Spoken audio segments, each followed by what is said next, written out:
He rejected her in front of everyone, coldly, publicly, without mercy. But when the vampire king stepped from the shadows and called her his chosen bride, suddenly the mate bond Rowan destroyed became the one thing he'd kill to reclaim.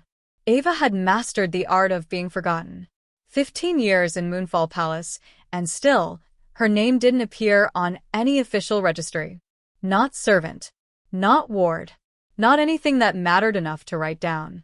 She existed in the margins of other people's lives, a footnote no one bothered to read. Welcome back to my channel, my beautiful family and friends. If you're hooked in and you're ready to enjoy the story, click subscribe and let me know in the comments where you're watching from, because tomorrow I will be giving you another story just as interesting as this one. And you don't want to miss it. Now, let us begin. The palace staff knew her face the way you know the pattern on wallpaper, vaguely familiar, easily overlooked. She carried books for the royal library, mended torn pages in the archives, helped fold linens when the servants were short-handed. Simple tasks. Quiet tasks. The kind that let her disappear into the background where she belonged. She'd been raised under the pack's protection after her parents died, a duty fulfilled, a charity extended. But protection wasn't the same as belonging. She lived in the palace, but she wasn't part of it. Not really. Just a shadow in the corridors, a girl the world forgot to notice. Rowan Ashcroft, the Alpha King, had noticed her exactly 3 times in 15 years. Once, when she'd accidentally left a book on his council table. He'd handed it back without a word, his golden eyes passing over her like she was made of smoke. Twice, when she'd stumbled into his path in the West Corridor. He'd steadied her with one hand, brief, impersonal, then continued walking as though she'd been nothing more than a door that swung open. The third time would ruin her. But she didn't know that yet. For now, she only knew that Rowan was everywhere and nowhere at once. He moved through the palace like winter wind, cold, inevitable, impossible to hold. His soldiers feared him. His council respected him. His people loved him from a safe, worshipful distance. And Ava? Ava tried very hard not to be in the same hallway when he passed, mostly because her traitorous heart did inconvenient things like forget to beat, then beat too fast, then threaten to climb out of her chest entirely. Not that it mattered. Kings didn't see girls like her. Especially not kings who'd spent 2 centuries refusing to take a mate. The stubborn king, they called him. The ballads had been written, terrible rhyming couplets about his frozen heart and iron will. Ava had read them all, tucked away in the library's forgotten corner, where no one would catch her blushing over stanzas that compared his jawline to chiseled moonlight and his authority to the weight of stars. Honestly, the poetry was dreadful. But she'd memorized every word anyway, because she was a fool who collected hopeless things. Tonight, she would add one more hopeless thing to her collection: the mating ceremony. The entire realm had been preparing for weeks.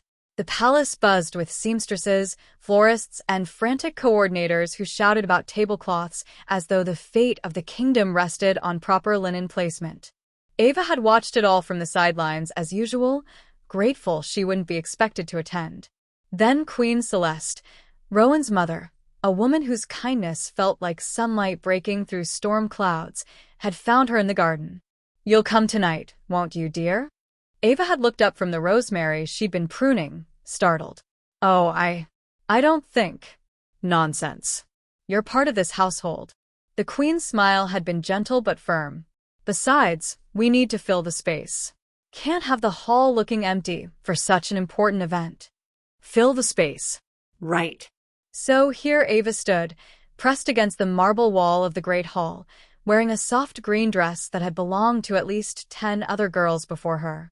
The fabric was lovely, silk and lace, delicate embroidery along the sleeves, but it hung slightly wrong on her frame, tailored for someone taller, someone more certain of their right to wear it.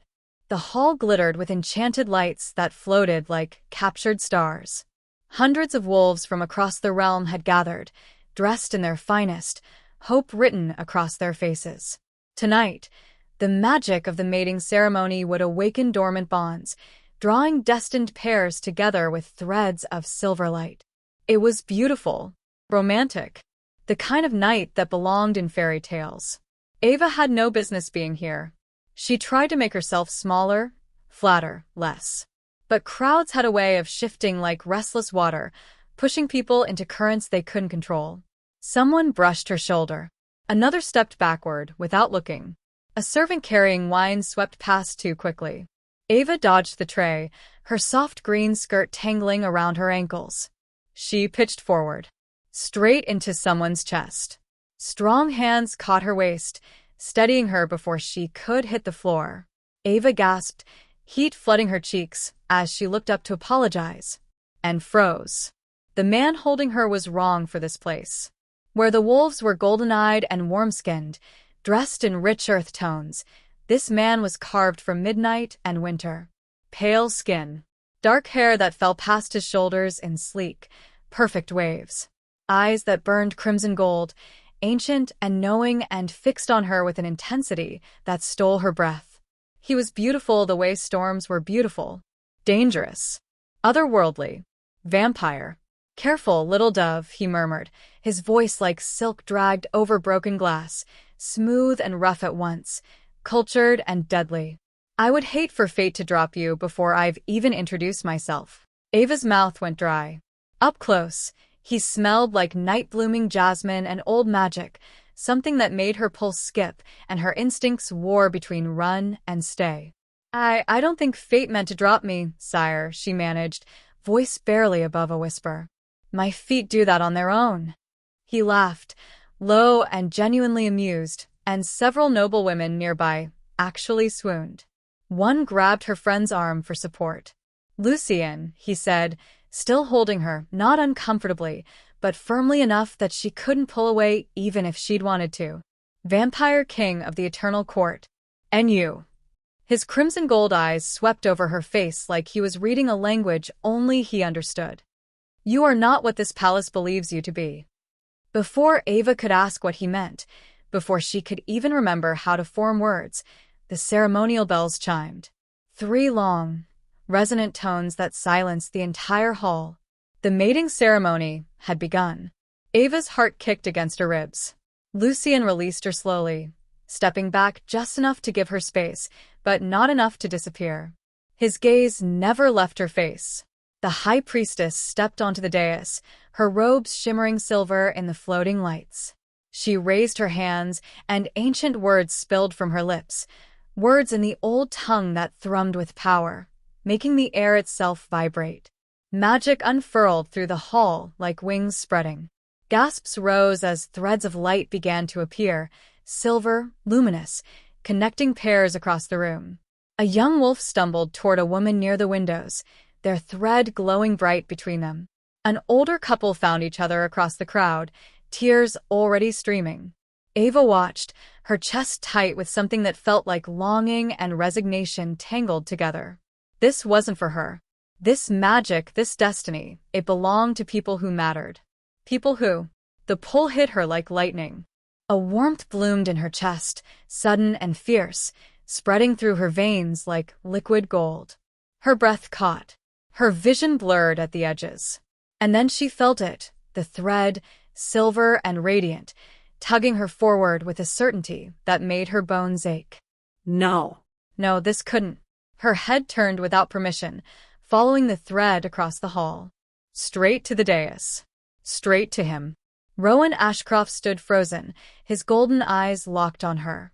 Shock rippled across his face, raw, unguarded, the first real emotion she'd ever seen him wear. The silver thread stretched between them, blazing bright enough that everyone could see it. The entire hall went silent. Ava couldn't breathe, couldn't think. Her heart hammered so hard she thought it might shatter her ribs. This wasn't possible. Kings didn't have wards for mates. Girls like her didn't. Rowan's expression shifted. Shock melted into something harder, colder. His jaw clenched, his hands curling into fists at his sides. For one terrible, hope-filled moment, Ava thought he might step forward. Might reach for her. Might. I reject this bond. His voice cut through the silence like a blade. Clear. Cold. Absolute. The silver thread shattered. Ava felt it break inside her chest, a physical snap, sharp and brutal, leaving jagged edges that tore through her with every breath. Pain exploded behind her ribs, white-hot and consuming. Her knees buckled. The hall erupted into shocked whispers, but she couldn't hear them over the rushing in her ears. Couldn't see anything past the king who'd just destroyed her in front of hundreds of witnesses. Rowan didn't look at her again.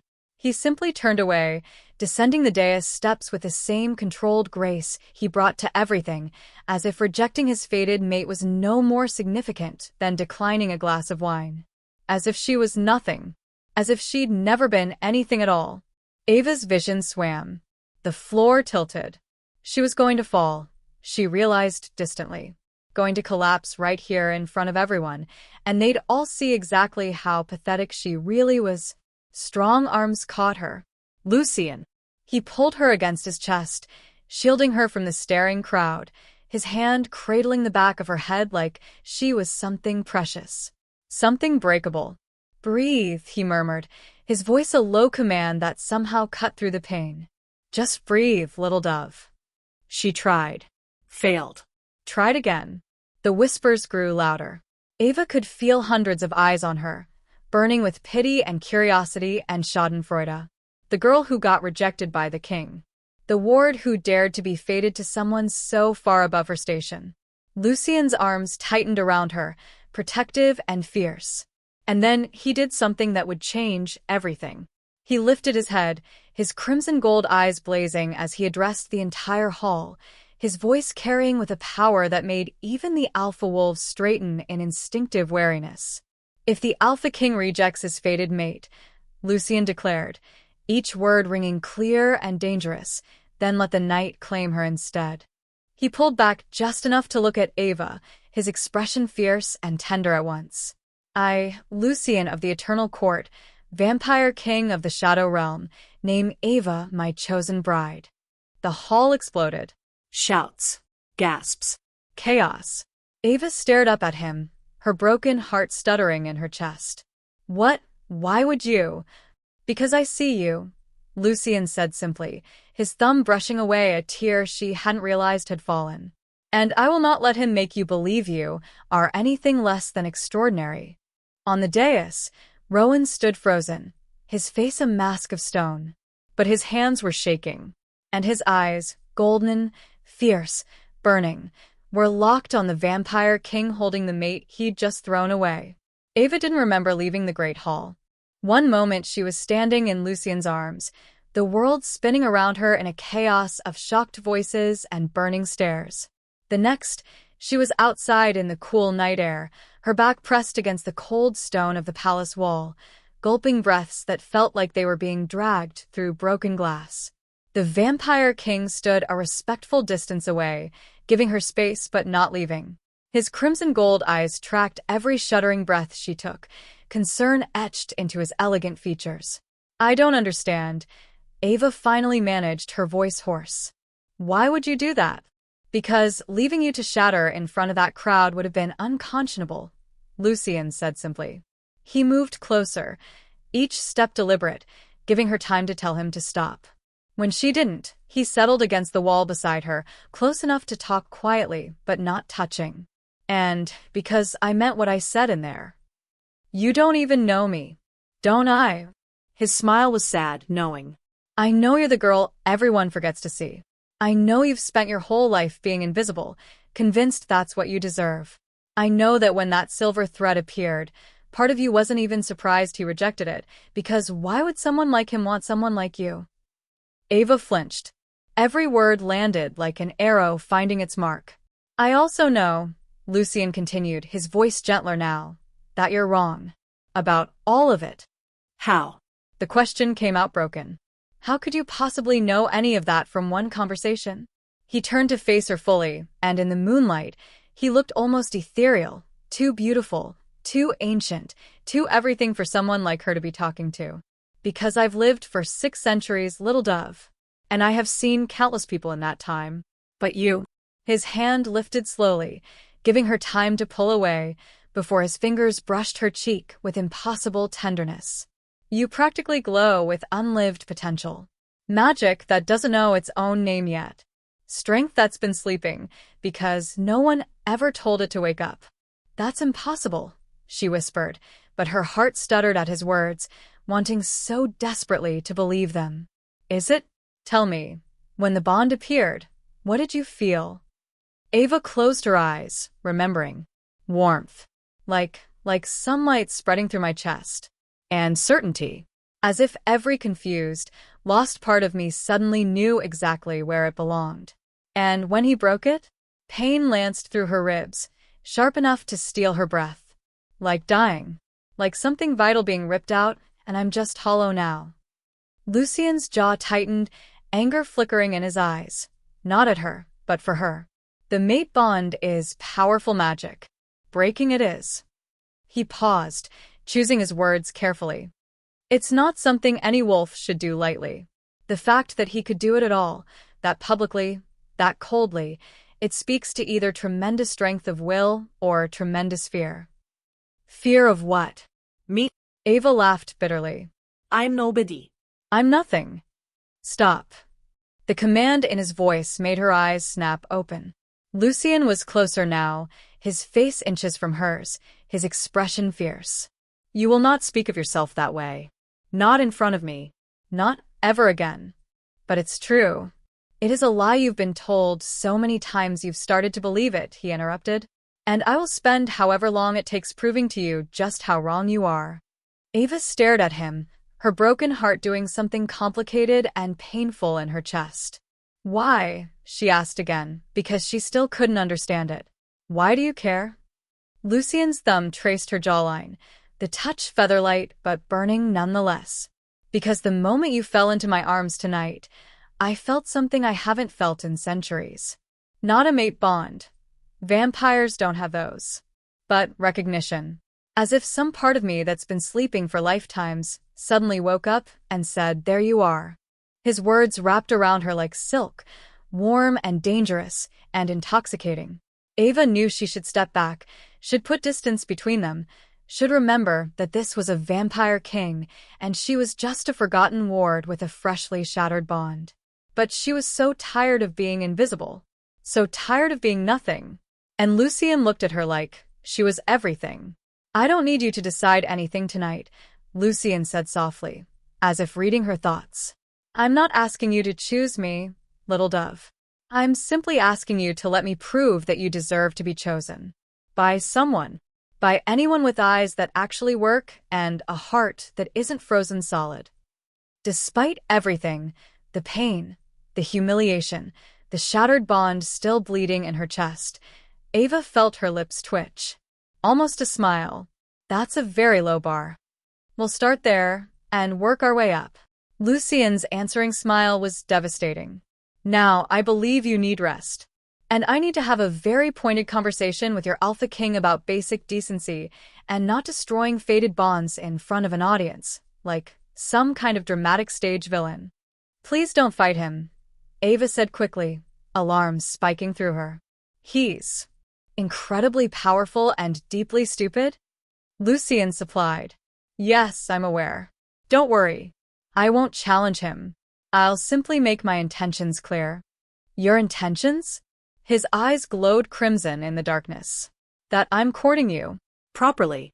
And if he has any objections to that, he should have thought about it before throwing you away like you didn't matter.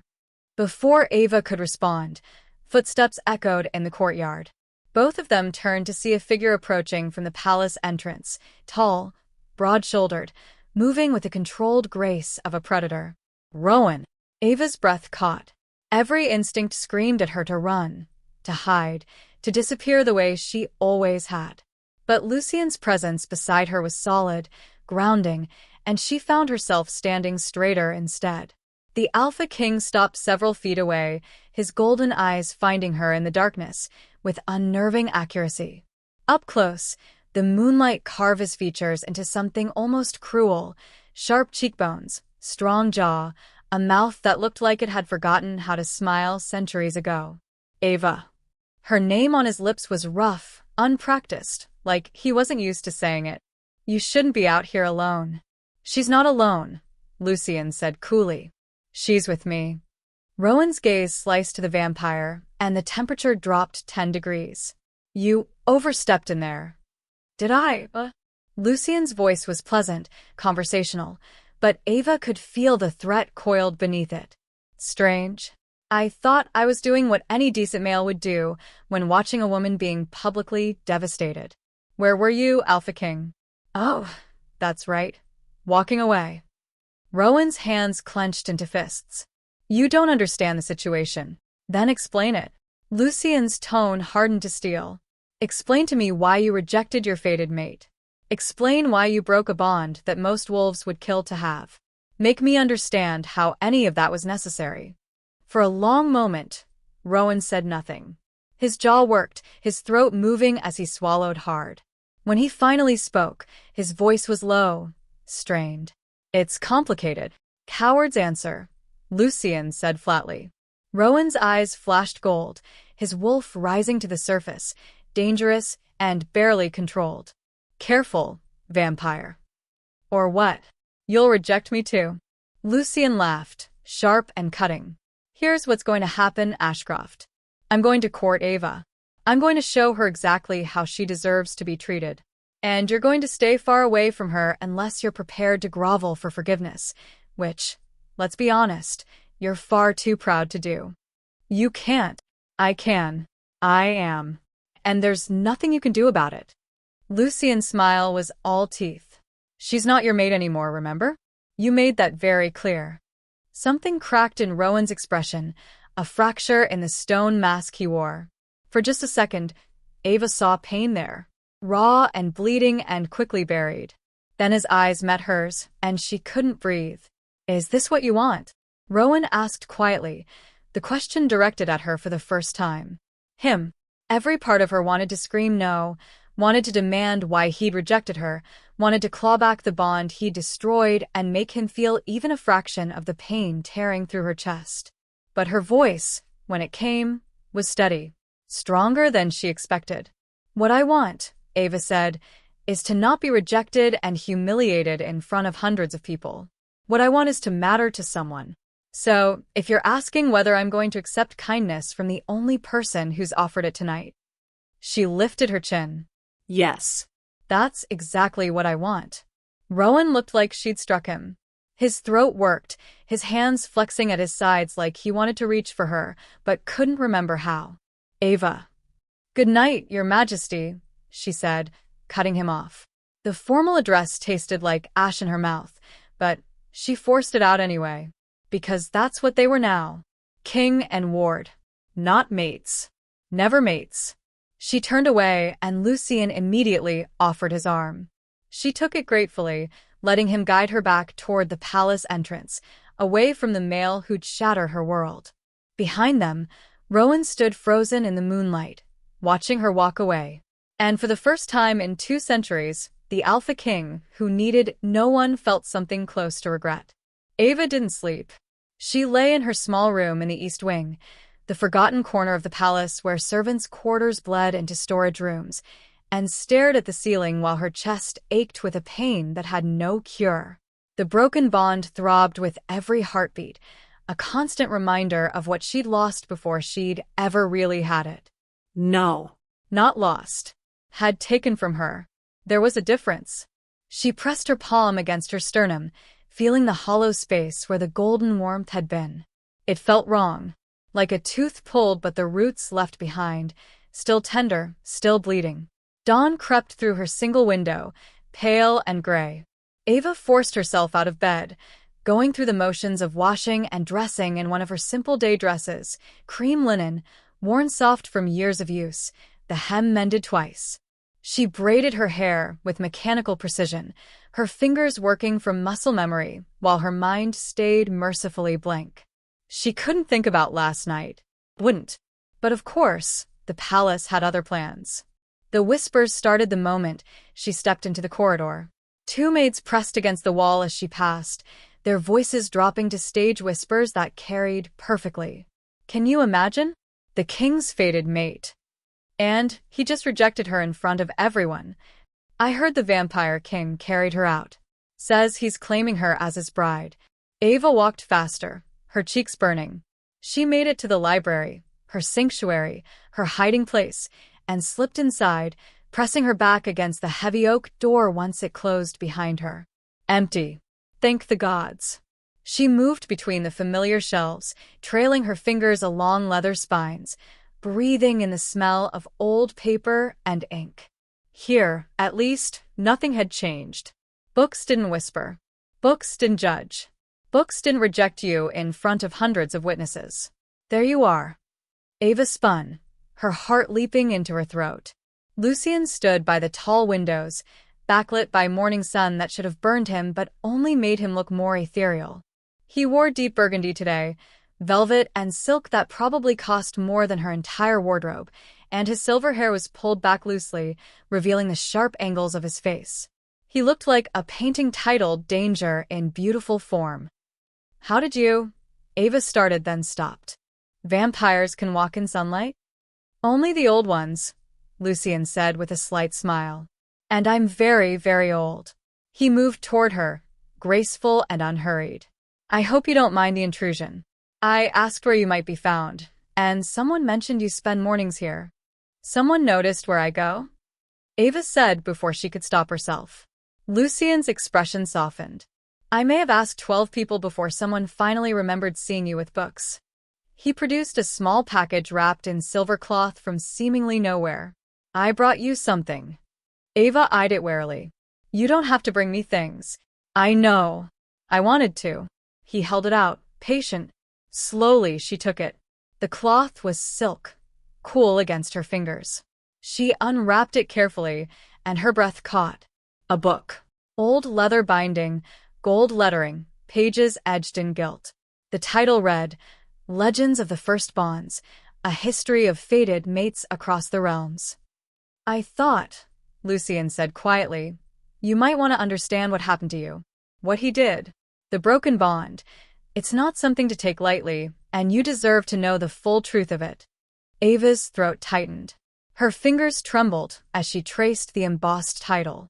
Thank you, she whispered. No one's ever, she couldn't finish. Couldn't say no one's ever given me something just because they thought I'd want it. Get used to it, Lucien said, and his voice held a promise that made her heart do something complicated and painful. I intend to make a habit of it.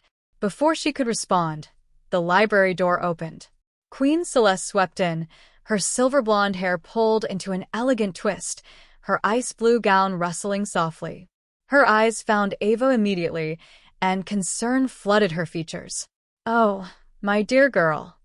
The queen crossed to her in 3 strides, pulling Ava into a hug that smelled like roses and safety. I am so sorry. What my son did last night was, she pulled back, her hands framing Ava's face, her eyes suspiciously bright. There are no words for how wrong it was. Ava's own eyes burned. Your Majesty, you don't have to. I absolutely do. You're under this pack's protection. Under my protection. And Rowan, Celeste's jaw tightened. He will answer for this. I promise you. Please don't fight with him because of me, Ava said quickly. I'm not worth. Stop. Celeste's voice was firm but gentle. You are worth everything, Ava. Everything. And the fact that you don't believe that breaks my heart. Lucien, who'd been watching silently, made a soft sound of agreement. The queen's gaze shifted to him, assessing. Vampire King. I heard what you did last night. Your Majesty.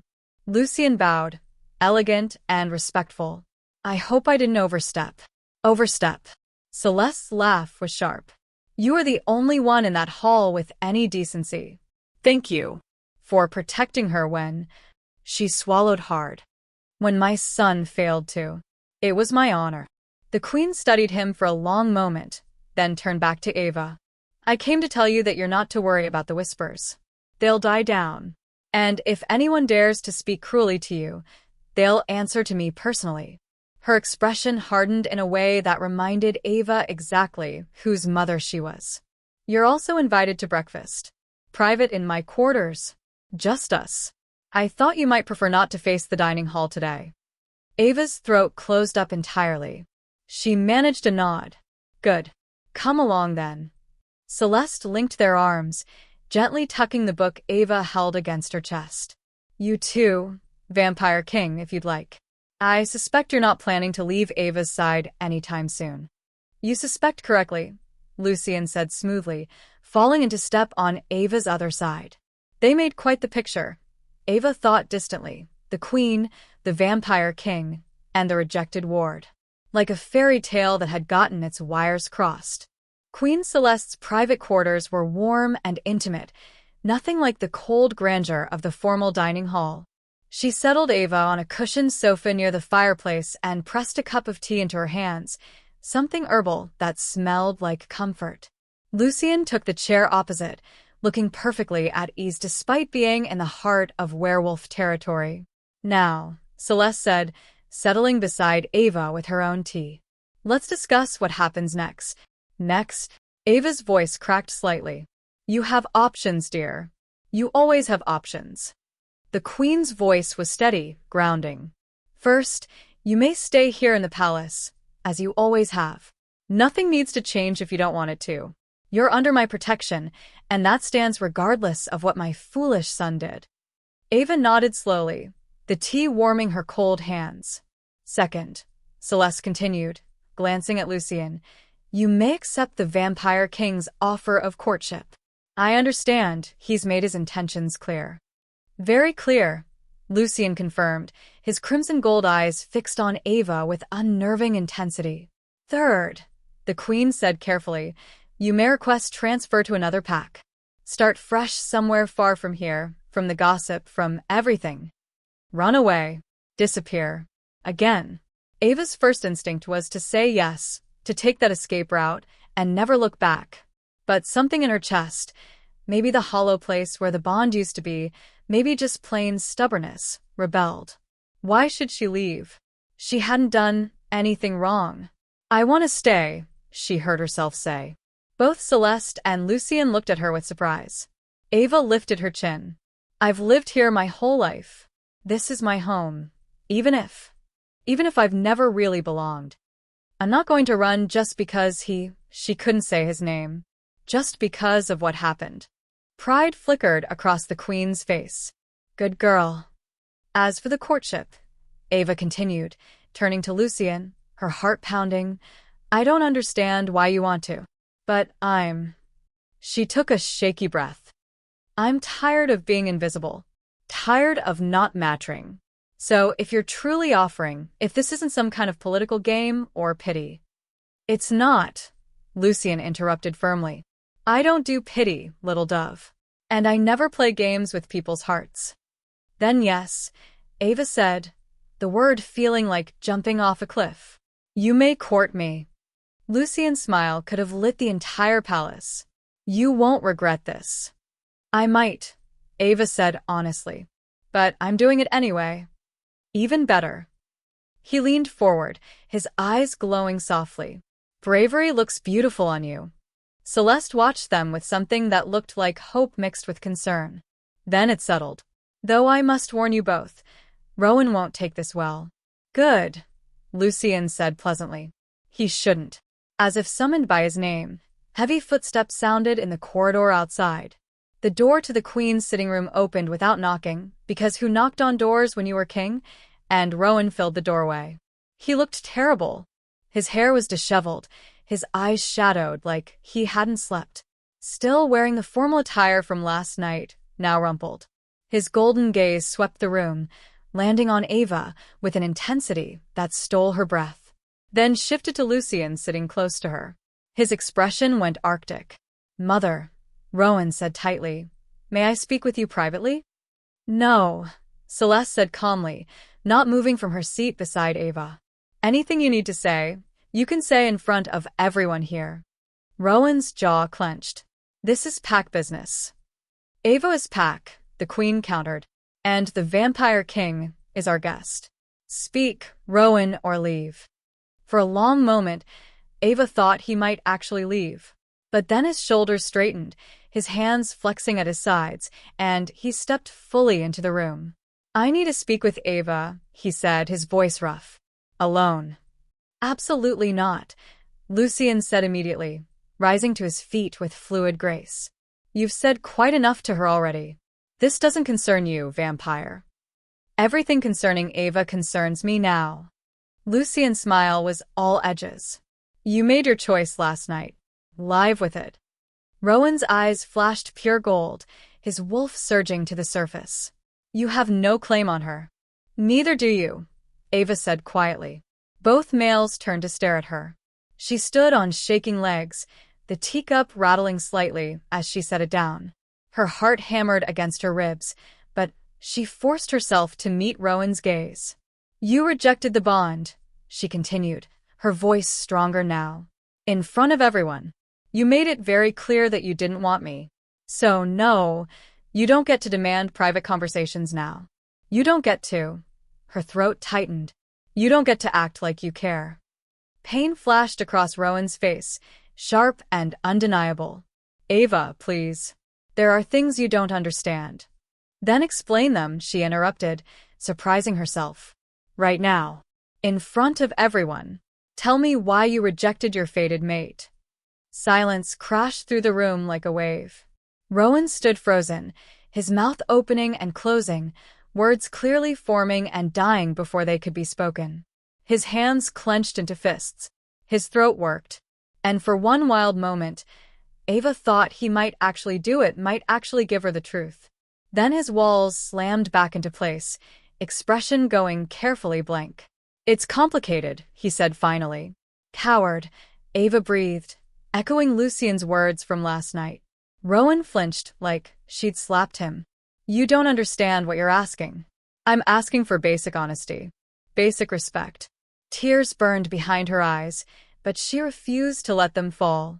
Not in front of him. Never again in front of him. But clearly, that's too much to expect from the great Alpha King. She turned away, unable to look at him anymore without falling apart.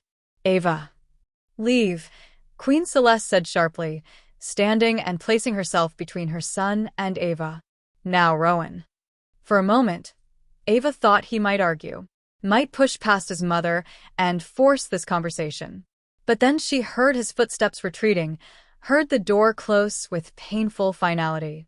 Only then did she let herself break, just a little, sagging against the sofa, while Celeste rubbed soothing circles on her back. I'm sorry, Ava whispered. I shouldn't have spoken to him like that. You should have spoken worse, Lucian said fiercely, kneeling in front of her, so she had to meet his burning crimson gaze. He deserved every word, little dove. And more. He's the king. He's a fool, Celeste said firmly, who is going to realize far too late exactly what he's lost. What do you think? Is Ava right to refuse Rowan's request for a private conversation, or should she hear him out? Outside the window, storm clouds were gathering. And in his own chambers, Rowan Ashcroft stood with his forehead pressed against cold stone, his hands shaking, trying desperately to convince himself that rejecting his mate had been the right choice. Even as everything in him screamed that he'd made the worst mistake of his very long life. The courtship began 3 days later. Ava woke to find a single moonflower on her windowsill, a bloom that shouldn't exist outside of vampire territory, its petals silver white and luminous, even in daylight. A note in elegant script was tucked beneath it. For someone who deserves to be seen in every light. Meet me in the rose garden at sunset? Her heart did something complicated in her chest. The broken bond still ached, a constant, dull throb that she'd learned to breathe through, but something else was stirring there too. Something hesitant and fragile, like hope learning to walk on broken legs. She tucked the moonflower into her braid and tried not to think about how Rowan hadn't spoken to her since their confrontation in his mother's quarters. The palace had become a minefield of awkward encounters. She'd see him in corridors and he'd freeze, his mouth opening like he wanted to say something. But she'd turn away before he could, and eventually, he'd stop trying. Now he just watched her from a distance, his golden eyes tracking her movements with an intensity that made her skin prickle. She told herself she didn't care. She was lying. But caring was dangerous, so she buried it deep and focused on the present. Lucian, who actually wanted her, who looked at her like she mattered. By sunset, Ava had changed into her nicest dress, a soft blue thing that had been a gift from Queen Celeste last winter. She braided moonflower stems through her hair and tried to calm the nervous flutter in her stomach as she made her way to the rose garden. The garden was on the south side of the palace, enclosed by high stone walls covered in climbing roses, red, white, pink, blooming despite the late season.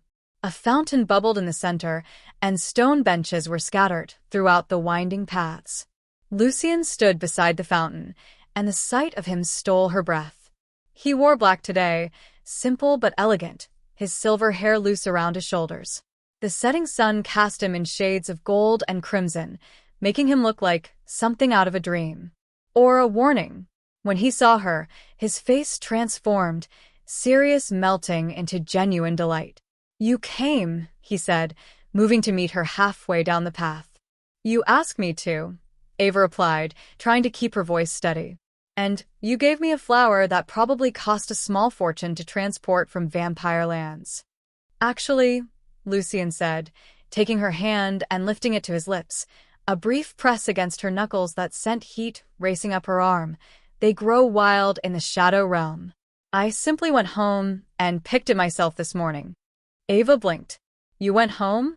That's weeks of travel." 3 hours by portal, he corrected, his smile turning playful. "One of the benefits of being very, very old. I know shortcuts." She couldn't help it, she laughed. It felt strange, rusty, like a mechanism that hadn't been used in too long. But Lucien's expression brightened, his eyes crinkling at the corners. "There it is," he murmured. "I was beginning to think I'd never hear you laugh." Warmth flooded her cheeks. "I don't laugh much." "We'll fix that." He tucked her hand into the crook of his elbow, guiding her toward one of the stone benches. "I have approximately 17 terrible jokes prepared for this exact purpose." 17? I would have prepared more, but I ran out of time. I was too busy picking flowers and bribing palace staff to tell me your favorite color. "Blue," Ava said automatically, then paused. "Wait, you bribed people?" "Only 3. And they were very reasonably priced." His eyes danced with mischief. Though the head housekeeper drove a hard bargain. "I may have promised her a case of Shadow Realm wine." Ava shook her head, fighting another smile. "You didn't have to do all that." "I wanted to." Lucien's voice softened as they sat. "Ava, I need you to understand something. This courtship, it's not obligation or politics or pity. I genuinely want to know you, what you like, what you dream about, what makes you laugh." He shifted to face her fully. "What makes you you?" The sincerity in his voice made her throat tight. "Why?" "Because in 600 years, I have never met anyone quite like you." His hand found hers, thumb tracing gentle circles on her palm. "You're like a locked room full of treasures, and everyone who's ever walked past has been too blind to see the door." "But I see it, Ava." "And I'm asking, very politely, if you'll let me in." She should say no. Should protect herself, guard her broken heart, not let anyone close enough to shatter her again. But she was so tired of being alone. "Okay," she whispered. "But I'm not very interesting. I don't have stories like you probably do. I've never left the Pac lands, never done anything worth." "Tell me about the books you read," Lucien interrupted gently. "The ones you hide in the library when you think no one's watching." Ava's eyes widened. "How did you?" "I pay attention." His smile was soft. "So? What do you read?" And somehow, impossibly, she found herself talking. About the adventure novels she loved, where ordinary people did extraordinary things. About the poetry that made her cry. About the historical texts that transported her to different times and places she'd never see. Lucien listened like every word was precious. Asked questions that showed he was truly hearing her, not just waiting for his turn to speak. Made her feel like her thoughts and opinions actually mattered. They talked until the stars came out, until the moon rose full and bright overhead, until Ava realized hours had passed and she hadn't thought about the broken bond once. "I should let you rest," Lucien said finally, though he sounded reluctant. He stood, offering his hand to help her up. "May I walk you back?" "Yes," Ava said, then hesitated. Lucian? Thank you. For tonight. For seeing me. His expression turned fierce, tender. Always, little dove. Always. They walked slowly back toward the palace, hands linked, comfortable silence settling between them. But as they rounded the corner near the east wing, Ava saw a figure standing in the shadows. Rowan. He stepped into the moonlight, and Ava's heart seized. He looked wrecked, eyes red-rimmed, jaw tight, every line of his body radiating barely controlled tension. Ava, he said roughly. Just her name, like a prayer or a curse. Your Majesty, she replied coolly, feeling Lucian tense beside her. Rowan's eyes dropped to their linked hands, and something cracked in his expression. I need to speak with you. We've been through this, Lucian said pleasantly, but there was steel underneath. She doesn't want to speak with you. Let Ava decide that. Rowan shot back, his golden eyes finding hers. Please. 5 minutes. That's all I'm asking. Every instinct screamed at her to say no, to walk past him, to protect herself from whatever new hurt he might inflict. But there was something in his eyes, something desperate and raw, and so unlike the controlled king she'd always known, that made her pause. Alone, Rowan added, his voice cracking slightly. Please, Ava. Just 5 minutes alone. Lucian's hand tightened on hers. You don't have to. I know, Ava said quietly. She looked up at the vampire king, this male who'd been nothing but kind to her. It's okay. Just 5 minutes. I'll be right here, Lucian promised, his crimson eyes flashing a warning at Rowan. Listening. If he so much as raises his voice.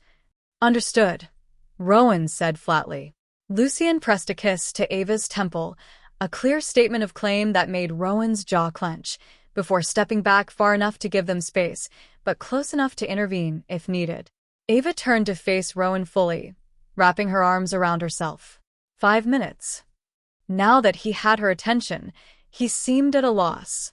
He opened his mouth, Closed it. ran a hand through his already disheveled hair. She'd never seen him like this, the untouchable king reduced to something achingly human. I don't know how to do this, he finally said. How to explain. Try, Ava said, voice harder than she felt. He flinched. When the bond appeared, I felt it. Everything.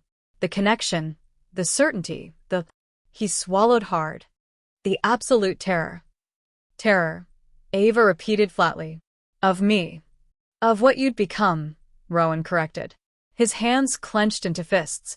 Ava, do you know what happens to an alpha's mate? They become the biggest target in the kingdom. Every enemy I've made, and I've made many, would come for you. Use you against me. Hurt you to hurt me. So, you hurt me first? The words came out sharper than intended. I thought. He looked away, jaw working. I thought a clean break would be kinder. That you'd move on, find someone else, live a safe, quiet life away from the dangers of being tied to me. That's the stupidest thing I've ever heard, Ava said bluntly. Rowan's head snapped back to her, shock clear on his face. You rejected your fated mate, in public, in the cruelest possible way, because you thought it would keep me safe? She laughed, bitter and broken. How's that working out, Rowan? Do I look safe? Do I look happy? No, he admitted hoarsely. You look like I destroyed you. And his voice cracked. I can't take it back. Can't undo it. The bond is broken, and even if he couldn't finish. Even if I what? Ava demanded. Forgave you? Gave you another chance? Do you have any idea what you did to me? What it feels like to have your soulmate look at you and decide you're not worth the trouble? Ava. No. She stepped back, anger finally breaking through the hurt. You had your 5 minutes. And you used them to give me excuses. Not apologies. Not promises to do better. Just excuses about fear and protection and what you thought was best. Her eyes burned. You never even asked me what I wanted. What do you want? The question exploded from him, desperate. I want to stop hurting, Ava said simply. I want someone who chooses me, not someone who throws me away and then gets jealous when someone else picks me up. I want. Her throat closed. I want what I can't have. A mate who actually wants me back. Rowan looked like she'd shot him. His whole body swayed, and he grabbed the wall for support. Your 5 minutes are up, Ava said quietly, turning away. Wait. But she was already walking toward Lucien, who immediately pulled her into his arms. She didn't look back as they walked away, but she felt Rowan's gaze on her like a physical weight until they turned the corner, and he was gone. Are you all right? Lucien murmured against her hair. No, Ava admitted. But I will be. She had to be. After that night, Lucien's courtship intensified. Flowers appeared on her windowsill every morning. Moonflowers, night-blooming jasmine, silver roses. Books showed up in the library with notes tucked inside, passages marked that made him think of her. He took her on walks through the forest at twilight, showed her constellations she'd never learned the names of, told her stories about ancient vampire courts and wars fought before her ancestors were born. He made her laugh with his terrible jokes, made her think with his thoughtful questions, made her feel seen in ways she'd never experienced before. And slowly, carefully, the hollow ache in her chest began to fill with something new. Not love. Not yet. But maybe the beginning of it. The possibility. Rowan watched from a distance. She'd catch glimpses of him in corridors, see him standing in shadows when she and Lucien walked through the gardens. He never approached again. Never tried to talk to her. Just watched with those haunted golden eyes, his expression growing more haggard by the day. The palace noticed. Of course they noticed. Whispers followed Ava everywhere now, but they'd changed in tone. The Vampire King is courting her properly. Did you see the flowers he sent? I heard he travels home every morning just to pick them himself. The Alpha King looks terrible. Serves him right, rejecting his own mate. Do you think he regrets it? Ava tried not to care about that last question. Tried not to wonder if Rowan lay awake at night the way she did, chest aching, remembering what they could have been. It didn't matter anyway. He'd made his choice. She was making hers.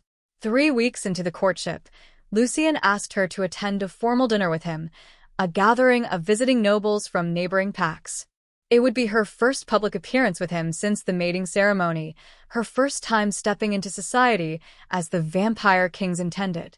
Ava stood in her small room, staring at the beautiful gown Lucien had sent, deep midnight blue, embroidered with silver stars, clearly made specifically for her. A note was pinned to the bodice.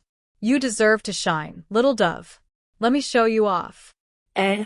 She dressed carefully, her hands shaking slightly as she fastened the tiny buttons. When she looked in the mirror, she barely recognized herself. The girl staring back was elegant, poised, beautiful.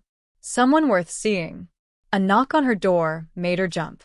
But when she opened it, it wasn't Lucien standing there. It was Queen Celeste, and she was smiling. Oh, my dear, the Queen breathed. You look absolutely stunning. Is it too much? Ava asked nervously, smoothing the skirt. It's perfect. Celeste stepped inside, pulling something from behind her back. I brought you something. It was my mother's. She held out a delicate silver circlet, embedded with tiny moonstones that caught the light. Your Majesty, I can't. You can. And you will. Celeste settled the circlet gently on Ava's head, adjusting it until it sat perfectly. There. Now you look like the treasure you are. Ava's eyes burned. Why are you being so kind to me? Because you deserve kindness, Celeste said simply. And because my son is an idiot, but I'm not. She squeezed Ava's hands. Go. Let them all see you. Let Lucien show the world what Rowan was fool enough to throw away. When Ava descended the main staircase to where Lucien waited, his reaction made everything worth it. He went absolutely still, his crimson gold eyes widening, and for a moment he just stared like he'd forgotten how to breathe. Ava, he finally breathed. Gods, you're devastating. Heat flooded her cheeks. The dress is beautiful. I'm not talking about the dress. He climbed the steps to meet her, offering his arm. Though you do wear it beautifully. I'm talking about you. The way you're standing tall. The way you're meeting my eyes. The way you look like you're finally starting to believe you deserve all of this. Maybe I'm starting to, she admitted quietly. His smile was brilliant. Good. Now, let's go make an entire dining hall forget how to function. They walked toward the great hall together, and Ava felt something shift in her chest. The broken bond still ached, probably always would. But beside it, something new was growing. And when they entered the dining hall, and every head turned, when she saw Rowan at the head table freeze with what looked like physical pain crossing his face, when Lucien pulled out her chair and pressed a kiss to her hand that made the entire room gasp, Ava finally understood what it felt like to matter. She just wished it didn't hurt quite so much to see Rowan's heart breaking in his eyes. The dinner was excruciating. Not because of the nobles, who were polite if overly curious. Not because of the food, which was excellent, but because Rowan sat at the head of the long table, and Ava was seated beside Lucien directly in his line of sight. She could feel his gaze like a brand. Every time she laughed at something Lucien said. Every time the Vampire King leaned close to murmur something in her ear. Every time their fingers brushed as they reached for the same dish. Rowan's knuckles went white around his fork. His jaw stayed locked tight. He barely touched his food. "You're doing wonderfully," Lucien murmured, his lips close to her ear, sending shivers down her spine. "Half the room can't stop staring at you. Half the room is probably wondering what a Vampire King sees in a nobody ward," Ava replied quietly. "Half the room is wondering how they missed seeing what was right in front of them," he corrected. His hand found hers under the table, squeezing gently. "You're magnetic, little dove. Even if you don't believe it yet." Across the table, an older noblewoman named Lady Helena leaned forward with a smile that was more calculation than warmth. "Tell me, dear, how did you capture the attention of the Vampire King? Such a unexpected pairing." The words were polite, but the subtext was clear. "What makes you special enough for him?" Ava opened her mouth, unsure how to answer. "I believe the question you meant to ask, Lady Helena, is how I was fortunate enough to capture her attention." His voice was pleasant, but his eyes had gone cold. Given that Ava is intelligent, kind, and possesses more grace in her little finger than most people manage in a lifetime. The noblewoman's smile faltered. "Of course. I meant no offense. See that you don't." Lucien's smile was all teeth. "I'm quite protective of what's mine." A glass shattered at the head of the table. Everyone turned to see Rowan staring at his hand, where wine dripped from his crushed goblet onto the white tablecloth. Blood mixed with a dark liquid. He'd squeezed hard enough to cut himself on the crystal shards. "Apologies," Rowan said flatly, his voice devoid of emotion. Accident. But his eyes were pure molten gold, his wolf surging so close to the surface that the air around him shimmered with barely contained power. Queen Celeste, seated beside him, placed a hand on his arm. "Perhaps you should excuse yourself, dear. You look unwell." "I'm fine," Rowan ground out, though he very clearly wasn't. The dinner continued, but the tension was thick enough to cut. Ava tried to focus on her food, on Lucien's gentle conversation, on anything other than the king radiating barely controlled rage at the head of the table. When dessert finally arrived, honey cakes with fresh berries, Ava had never been more grateful for a meal to be ending. "Would you care to dance?" Lucien asked softly as musicians began setting up in the corner. "We can leave if you're uncomfortable, but I'd very much like to hold you." The honesty in his voice made her chest tight. Yes. "I'd like that." The floor cleared for dancing, couples pairing off. Lucien led Ava to the center with easy confidence, one hand settling at her waist, the other clasping hers gently.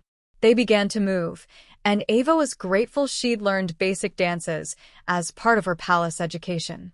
Lucien was an exceptional partner, graceful, patient, guiding her through the steps with subtle pressure that made it impossible to misstep. "You're a natural," he murmured, spinning her gently. "You're a good teacher," she countered, allowing herself to relax into his hold. "I've had centuries of practice." His crimson eyes caught the candlelight, warm and fond. "But I've never enjoyed it quite this much." Flatterer. Truth-teller. He pulled her slightly closer, close enough that she could smell night-blooming jasmine and old magic. "Ava, I want to ask you something." Her heart skipped. What? "Come with me to the Shadow Realm. Just for a visit, a few days. Let me show you my home, my court. Let me show you what life could be like if—" He trailed off, suddenly uncertain. "If you chose me." The weight of the question settled over her. This wasn't just courtship anymore. This was Lucien asking her to imagine a future with him, to step fully into his world. Ava started, but she didn't get to finish. "May I cut in?" Rowan's voice was rough, commanding. He stood beside them, hand extended, his golden eyes locked on Ava with an intensity that made her breath catch. Lucien's entire body went rigid. No. "I'm not asking you," Rowan said flatly. His gaze never left Ava's face. "I'm asking her. One dance, Ava. That's all. Please." The entire hall had gone silent, watching, waiting. Ava should say no. Should stay safely in Lucien's arms.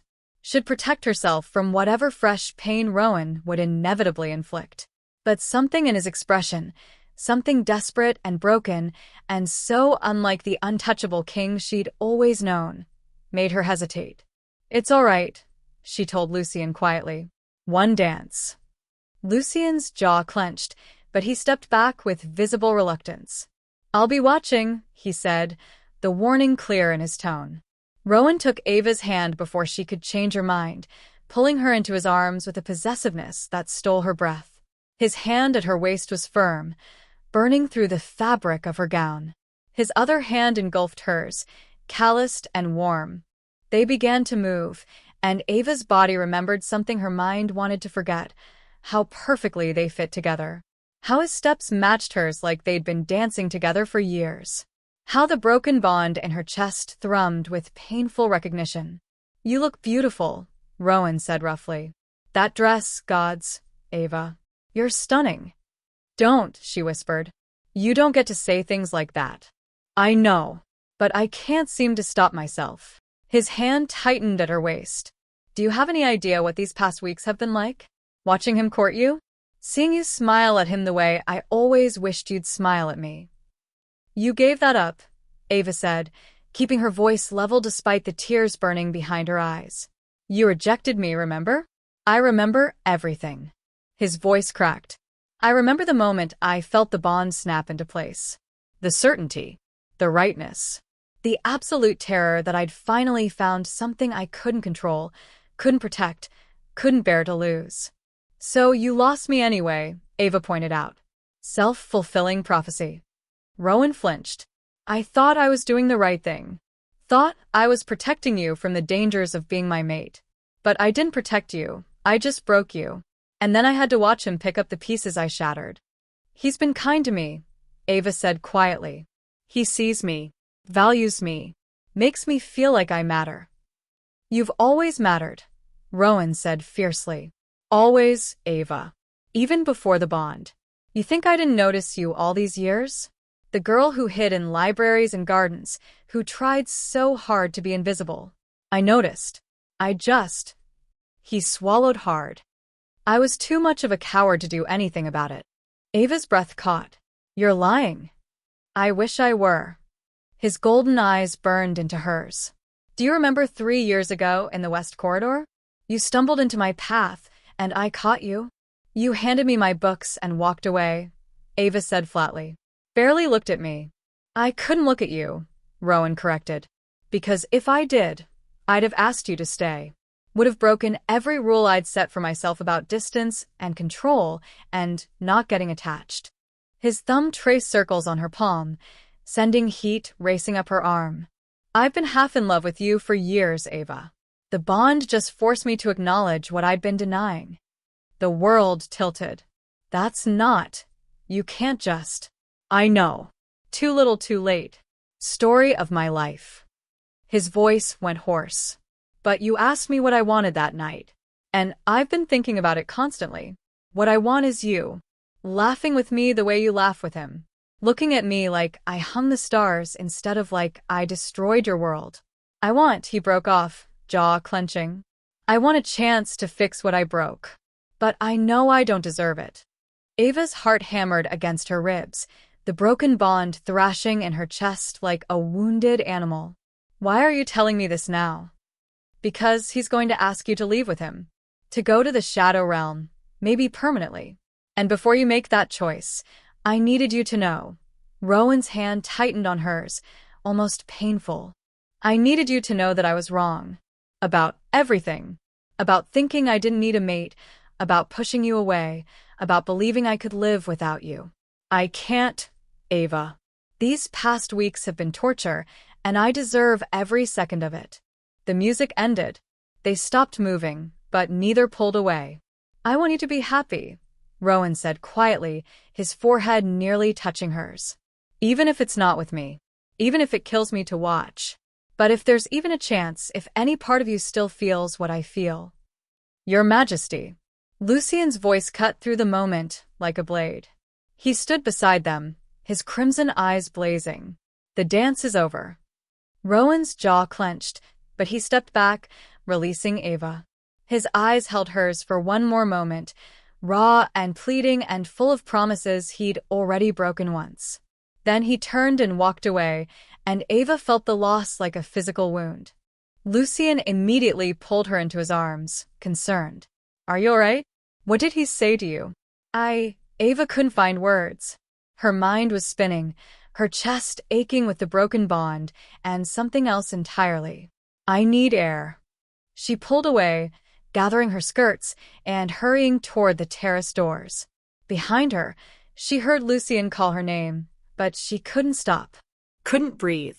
Couldn't think. The cool night air hit her face like a slap. She braced her hands on the stone railing, gulping breaths, trying to make sense of the chaos in her head. Rowan had been watching her for years, had felt something before the bond, had rejected her not because she was worthless, but because he was terrified.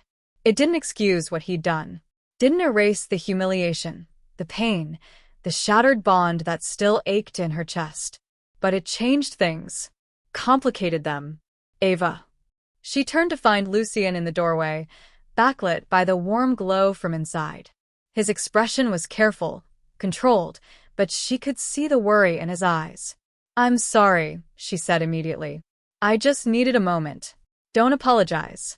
He crossed to her, his movements slow, giving her space. I saw his face when you two were dancing. Saw yours. And I need to know, he stopped, jaw working. I need to know if you're still in love with him. I don't know, Ava admitted, the honesty escaping before she could stop it. The bond is broken, but I can still feel echoes of it. And he said things tonight that I never expected to hear. Lucien was quiet for a long moment. When he spoke, his voice was careful. What do you want, Ava? Not what you think you should want.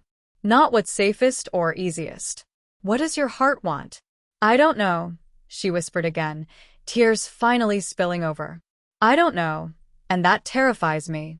Then don't decide tonight. Lucien cupped her face gently, his thumbs wiping away her tears. Take time. Think. Feel. And whatever you choose, even if it's not me, I'll understand. Lucien. I mean it. His smile was sad. I told you I don't play games with people's hearts. That includes yours. If your heart belongs to him, even after everything, I won't stand in the way. I just ask that you be honest.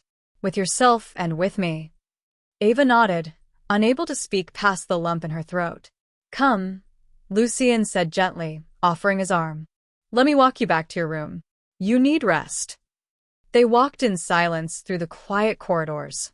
When they reached her door, Lucien pressed a kiss to her forehead, tender, bittersweet. Whatever you decide, he murmured against her skin, you deserve to be loved completely. Never forget that.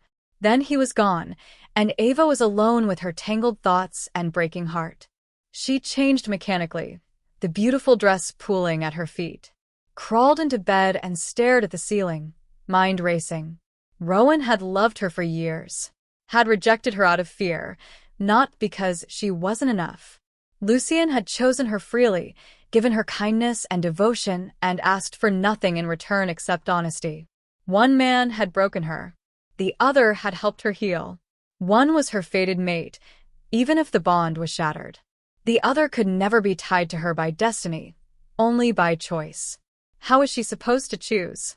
Sleep claimed her eventually, restless and full of dreams, golden eyes and crimson, broken threads and new beginnings, a king who'd lost his heart and a king who was offering his.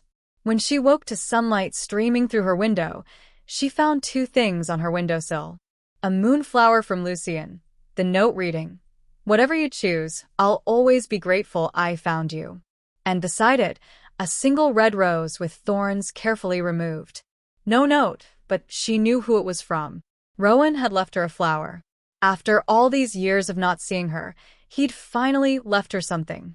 Ava held both flowers in her hands and knew she couldn't put this decision off much longer. Her heart was going to break either way. The only question was, which break could she survive? Ava spent the next 2 days avoiding both of them. It wasn't difficult. She'd had 15 years of practice disappearing into the palace's forgotten corners. She took her meals in the kitchen with the staff, who were too busy to ask questions. She buried herself in the library's deepest stacks, surrounded by books no one had touched in decades. She walked the garden paths at odd hours when she knew neither king would be there. She needed space. Time. Clarity that refused to come. The moonflowers kept appearing on her windowsill each morning. The red roses appeared beside them. One each day, thorns removed, no notes. Both kings courting her in their own ways, giving her space while reminding her they were waiting. It was driving her slowly insane. On the third morning, Queen Celeste found her in the library. "There you are," the queen said gently, settling onto the window seat beside Ava. "I've been looking everywhere." "Sorry," Ava murmured, closing the book she'd been pretending to read. "I just needed time to think." "I know." Celeste's expression was understanding. Two kings vying for your heart would overwhelm anyone. But hiding won't make the decision easier, dear. "I know." Ava's voice came out small. I don't know what to do. How to choose." "Then perhaps you need to stop thinking about what you should do and start feeling what you want to do." The queen took her hand, squeezing gently. "Tell me, when you think about leaving with Lucien, going to the Shadow Realm, what do you feel?" Ava considered. Safe. Wanted. Like I could have a fresh start somewhere no one knows me as the rejected ward. Lucien is kind and patient, and he chose me freely. He makes me laugh. He sees me. And when you think about staying here, about giving Rowan a second chance. Pain lanced through her chest, sharp and immediate. Terrified. Like I'm setting myself up to be destroyed again. But also, she pressed her hand over her heart, where the broken bond still ached. Also, like maybe I could be whole again. Like the missing piece of me is right here, and I'm just too scared to reach for it. Celeste nodded slowly. The safe choice versus the scary one. Head versus heart. How do I know which is right? You don't, the queen said simply. That's the terrible truth about love, dear. There are no guarantees. No promises that can't be broken. You just have to decide which risk you're willing to take. The risk of building something new with Lucien, or the risk of rebuilding something broken with Rowan. "What would you do?" Ava asked quietly. Celeste smiled sadly. "I can't answer that. But I can tell you this. My son is a fool, but he's a fool who's finally woken up to what he's lost. I've never seen him like this. Haunted. Desperate. Actually feeling something beyond duty and control." She paused. "But that doesn't mean you owe him anything. His pain doesn't erase yours." "I wish it did," Ava admitted. "It would make this easier. The best decisions rarely are." Celeste stood, smoothing her skirts. "Whatever you choose, you have my support. Always." She paused at the door. "Oh, and Ava? Both kings have requested an audience with you this evening. Separately. I told them you'd consider it." Ava's stomach dropped. "Both of them?" Lucien asked first. "He wants to show you something in the North Tower at sunset." Rowan asked second, "For the moon garden at moonrise." The queen's eyes twinkled. Dramatic timing, both of them. Kings do love their theatrics. After Celeste left, Ava sat in the quiet library, her mind racing. Two audiences. Two kings. Two possible futures. She had to face this. Had to stop hiding and make a choice. Even if it broke her heart to do it. Sunset found Ava climbing the winding stairs of the North Tower, her legs burning by the time she reached the top. The door stood open, warm light spilling from within.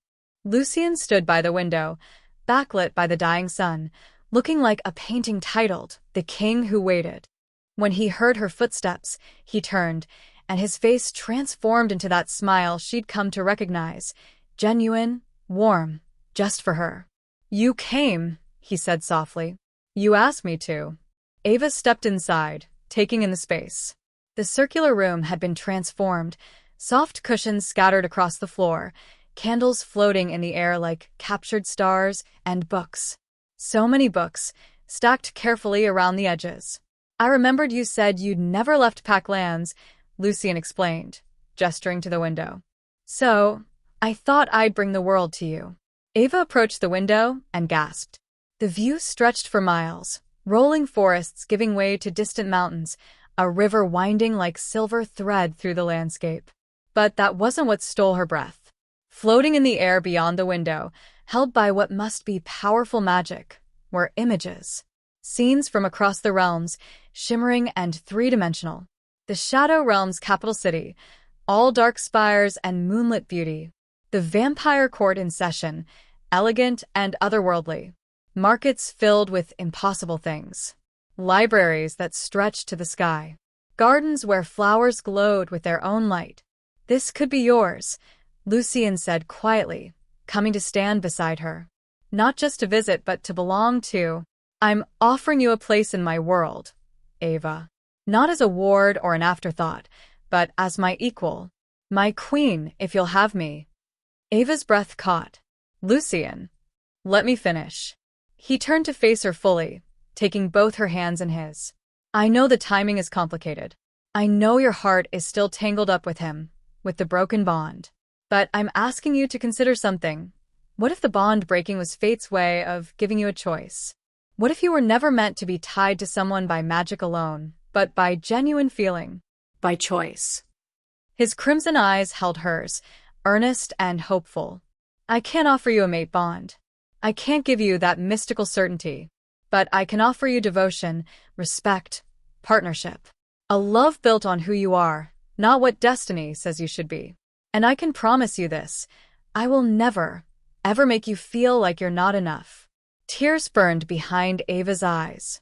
"You've been so good to me. Because you deserve goodness." He lifted her hands, pressing kisses to her knuckles. "Come with me to the Shadow Realm. Just for a week, a trial. Let me show you what life could be like.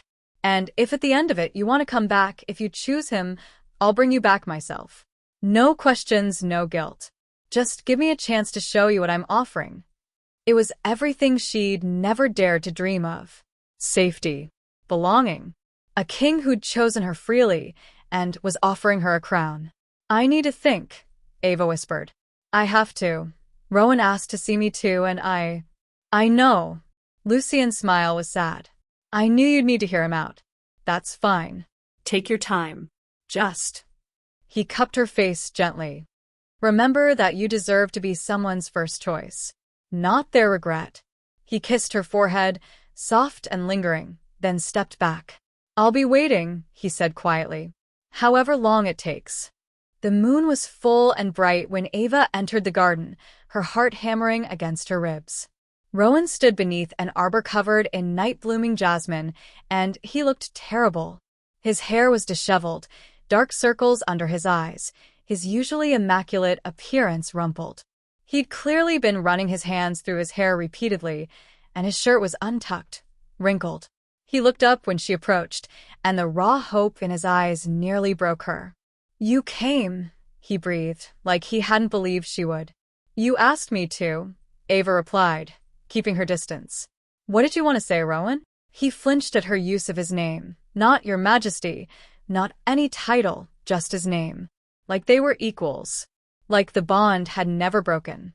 "I wanted to show you something," he said hoarsely. He moved to a stone bench, and Ava saw papers spread across it. Old, yellowed with age. Do you know what these are? She moved closer, curious despite herself. The papers were covered in sketches, beautiful, detailed drawings of her. Her reading in the library, sunlight in her hair. Her in the garden, fingers gentle on rose petals. Her laughing at something, head thrown back. Her sleeping on a window seat, book open on her lap. Dozens of sketches. Years' worth. I drew these, Rowan said quietly, over the past 5 years. Every time I saw you and couldn't let myself approach. Every time I wanted to speak to you and forced myself to walk away instead. I told myself I was being disciplined, controlled, that I didn't need the complication of feelings. He laughed bitterly. But I was just lying to myself. I was already halfway in love with you, and I was terrified of it. Ava's hands trembled as she picked up one of the drawings, herself in the library, a small smile on her face. The detail was extraordinary. The care evident in every line. Why didn't you ever say anything? She whispered. Because I'm a coward. Rowan moved closer, his voice raw. Because admitting I wanted something, needed someone, felt like weakness. And I've spent 2 centuries building walls to keep everyone out. His hands clenched into fists. But those walls didn't protect me, Ava. They just made me alone. And when the bond appeared and forced me to acknowledge what I'd been denying, I panicked. So you rejected me. So I destroyed us both. He closed the distance between them, stopping just out of reach. And I don't have pretty words or grand gestures to fix it. I can't magic away what I did. Can't undo the broken bond, or the pain, or the humiliation. All I can do is stand here and beg you to give me a chance to do better. Why should I? Ava demanded, anger finally breaking through. Give me one good reason why I should risk letting you break me again. I can't, Rowan admitted. There is no good reason. It's a terrible risk. I'm a terrible risk. But Ava, his voice cracked. You feel it too. I know you do. The broken bond aches, but it's still there. Still pulling. We're still connected, even if the magic is shattered. And maybe that's better. Maybe this way, if you choose me, it's real. Not fate forcing us together, but genuine choice. He reached out slowly, giving her time to pull away, and cupped her face with shaking hands. I love you. I've loved you for years. And I was too much of a fool to admit it until I'd already lost you. But I'm admitting it now. I'm asking, begging, for a chance to prove it. Ava's chest ached, the broken bond thrashing like it wanted to knit back together. I can't just forgive you. I'm not asking for forgiveness, Rowan said hoarsely. I'm asking for a chance to earn it. Day by day. Moment by moment. However long it takes. His forehead touched hers, and Ava's breath caught at the contact.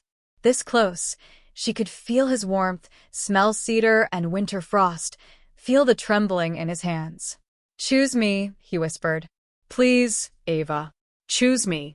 Not because of the bond, but because of this. He pressed her hand over his heart, and she could feel it racing. Because of us. The us we could have been. The us we still could be. Ava closed her eyes, tears slipping free. You hurt me. I know. You broke me. I know. His voice shattered. And I'll spend the rest of my life making up for it if you let me. I'll worship you the way I should have from the beginning. I'll prove every single day that you're not invisible, not worthless, not anything less than extraordinary. Just please. Don't leave with him. Don't give up on us before we've even had a chance to begin. The moon shone overhead, full and bright, witness to his plea. Ava stood in his arms, her heart war-torn between the safety Lucian offered and the broken, desperate love Rowan was promising. I need time, she whispered. I can't, I need time. Rowan nodded, though it clearly cost him. Take all the time you need. I'll wait. Forever, if that's what it takes. He stepped back, releasing her, and the loss of his warmth felt like winter settling in her bones. Ava turned and fled, her vision blurred with tears, her chest aching with impossible choices. Behind her, Rowan stood alone in the moonlight, sketches of the girl he loved scattered at his feet. And in the North Tower, Lucien watched her run, his ancient heart heavy with the knowledge that he might have already lost her. Ava made it to her room before she collapsed. She sat on the floor, back against the door, and let herself break. Great, heaving sobs that tore through her chest, mourning everything. The bond she'd lost, the easy choice she couldn't make, the impossible situation that had no good answer. Lucien offered safety, respect, a fresh start where she could be someone new. Where no one knew her as the rejected ward. Where she could build a life free from painful memories. Rowan offered broken promises and desperate love, the aching pull of a shattered bond that still wanted to heal. The terrifying possibility of having everything she'd ever wanted with the man who destroyed her. How was she supposed to choose? A soft knock on her door made her jump. Ava. Queen Celeste's voice, gentle and concerned. May I come in? Ava stood on shaking legs and opened the door. The queen took one look at her tear-stained face and pulled her into a hug. Oh, my dear girl, Celeste murmured. Come. Let's talk. She guided Ava to sit on the bed, producing a handkerchief from seemingly nowhere. Ava took it gratefully, wiping her eyes. They both asked me to choose, Ava said hoarsely. And I don't know how. Then I'll tell you something that might help, Celeste said gently. When I met Rowan's father, my mate, I didn't love him immediately. The bond appeared, and I felt the connection, but love? That took time. We built it. Day by day. Choice by choice. She smoothed Ava's hair back tenderly. The bond doesn't guarantee happiness. It just guarantees connection. What you do with that connection, that's up to you. And sometimes, chosen love is stronger than fated love. Because it's born from free will, not magic. So, I should choose Lucien? Ava asked, confused. I'm saying, Celeste said carefully, that either choice can lead to love. Either choice can lead to heartbreak. The question isn't which one is right. The question is, which one are you willing to fight for? Which future can you see yourself in, flaws and all? Ava closed her eyes, trying to imagine it. She saw herself in the shadow realm, elegant and poised, queen of the vampires. Lucien beside her, steady and devoted. A life of adventure and new experiences. Safety. But also an aching emptiness where the bond used to be. A sense of running away from pain rather than healing it. She saw herself here in Moonfall, Rowan beside her, rough and imperfect but trying. Learning to trust again. Rebuilding what he'd broken. The bond slowly knitting back together, painful and messy but real. Staying meant facing everyone who'd witnessed her rejection. Meant being vulnerable to being hurt again. But also meant fighting for what could have been hers all along. I think, Ava said slowly, opening her eyes, I already know what I want. I'm just scared to want it. Celeste smiled softly. Fear is natural, dear. But don't let it make your choice for you. After the queen left, Ava sat in the quiet of her room, moonlight streaming through her window. On her windowsill sat two flowers, the moonflower from Lucien, eternal and perfect. The red rose from Rowan, thorns removed but already beginning to wilt. Temporary. Imperfect. Real. She picked up the rose, cradling it gently in her palm.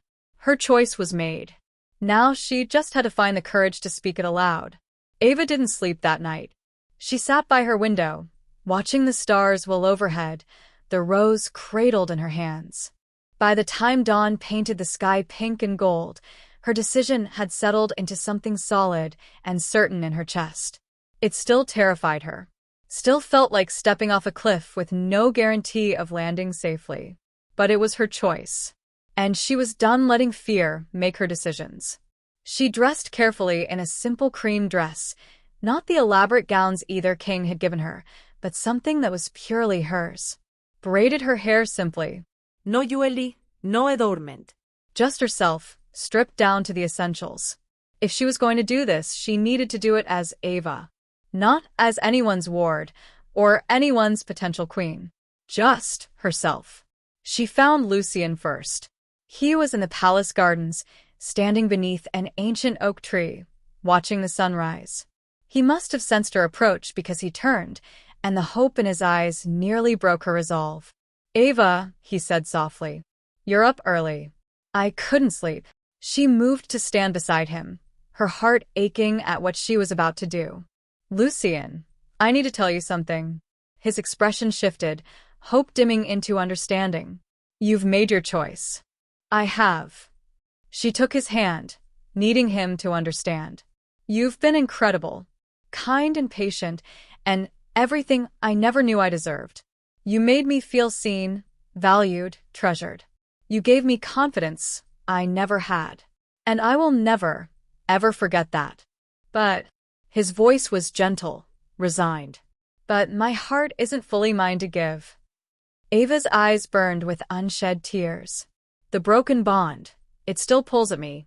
And I realize that I can't build something new with you while half of me is still tied to him. It wouldn't be fair to either of us." Lucien was quiet for a long moment, his thumb tracing circles on her palm. When he spoke, his voice was rough, but steady. "I knew. I think I've known since the ball, when you two danced. The way you fit together, it was undeniable." He smiled sadly. "I hoped I might be wrong. That chosen love might be stronger than fated love. But some bonds run too deep to deny." "I'm so sorry," Ava whispered, tears finally spilling over. "Don't be."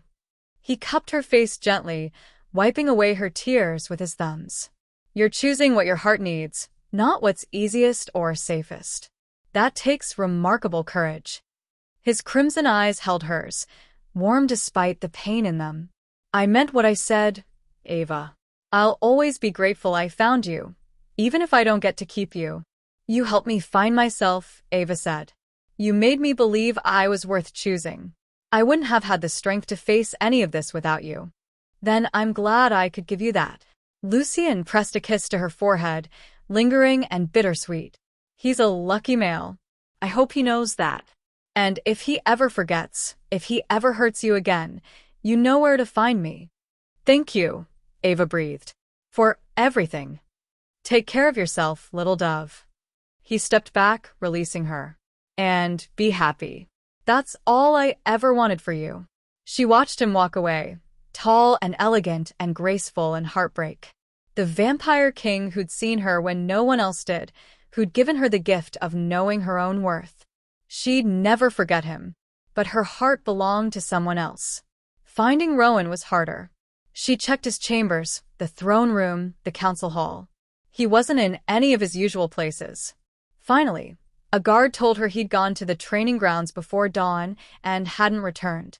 Ava found him there, alone in the ring, shirtless and covered in sweat, beating a training dummy to pieces with his bare fists.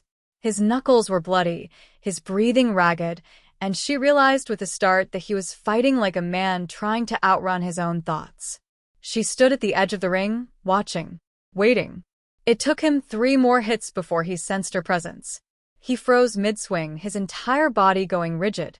Slowly, he turned to face her. The hope and fear warring in his eyes nearly destroyed her. "Ava," he breathed. Blood dripped from his knuckles, but he didn't seem to notice. "What are you, did you?" She stepped into the ring. 1 step. 2. 3. Until she stood directly in front of him, close enough to see the golden flecks in his eyes, close enough to smell cedar and winter frost and something purely him. "You were right," she said quietly, "about the bond. I can still feel it. Even broken, it's still there, pulling at me, aching." Rowan's throat worked. "Ava, let me finish." She pressed her fingers to his lips, silencing him. "You broke me. Publicly, cruelly. And I'm not going to pretend that didn't happen or that it doesn't still hurt. It does. Every day." His eyes closed, pain rippling across his face. "But," Ava continued, her voice strengthening, "I also realized something. Lucien offered me safety and kindness and a fresh start. Everything I thought I wanted. And part of me, the scared part that just wants to stop hurting, wanted to take it." She lowered her hand, stepping even closer. "But the rest of me, The part that's apparently braver than I knew wants this. Wants you. Even though it terrifies me. Even though you might break me again. Even though staying means facing everyone who witnessed my rejection and fighting to rebuild something that was shattered before it even began. Rowan's eyes snapped open, burning gold. Ava, what are you saying? I'm saying I choose you, she whispered. I choose us. The messy, complicated, broken version of us. I choose to fight for the bond, for the possibility of healing it. For the man who's been drawing pictures of me for 5 years but was too scared to say hello. A sound escaped him, half sob, half laugh, completely broken. His bloody hands came up to frame her face, trembling against her skin. Say it again, he demanded hoarsely. Please. I need to hear it again. I choose you, Rowan Ashcroft. Ava's own tears were falling freely now. I choose to stay. I choose to try. I choose. He kissed her, desperate and reverent at once, his mouth claiming hers like a drowning man finding air. His hands slid into her hair, careful despite the hunger in the kiss, and Ava's world tilted sideways. The broken bond flared to life. It was like lightning and sunlight and coming home all at once. The severed threads reached for each other, hesitant at first, then stronger, knitting together with painful slowness. Not complete, not yet, but healing, mending, coming back to life with each second their lips touched. When they finally broke apart, both breathing hard, Ava felt it, the bond, fragile but present, glowing softly in her chest like an ember being coaxed back to flame. I felt it, she breathed. Rowan, I felt the bond. I felt it too. His forehead pressed against hers, his hands still cradling her face like she was made of something precious and breakable. God's Ava. I felt it. It's still there. We can heal it. We can, his voice cracked. You're giving me a second chance. I'm giving us a second chance, she corrected. But Rowan, I need you to understand something. If you hurt me again, if you push me away again out of fear or pride or anything else, I won't come back. I can't. This is it. The only chance. I understand. He pulled back just enough to look at her properly, his golden eyes fierce and determined. And I swear to you, on everything I am, I will never give you reason to regret this. I'll spend every day proving I deserve you. I'll be worthy of this second chance or die trying. Don't die, Ava said, a watery laugh escaping. Just be honest with me.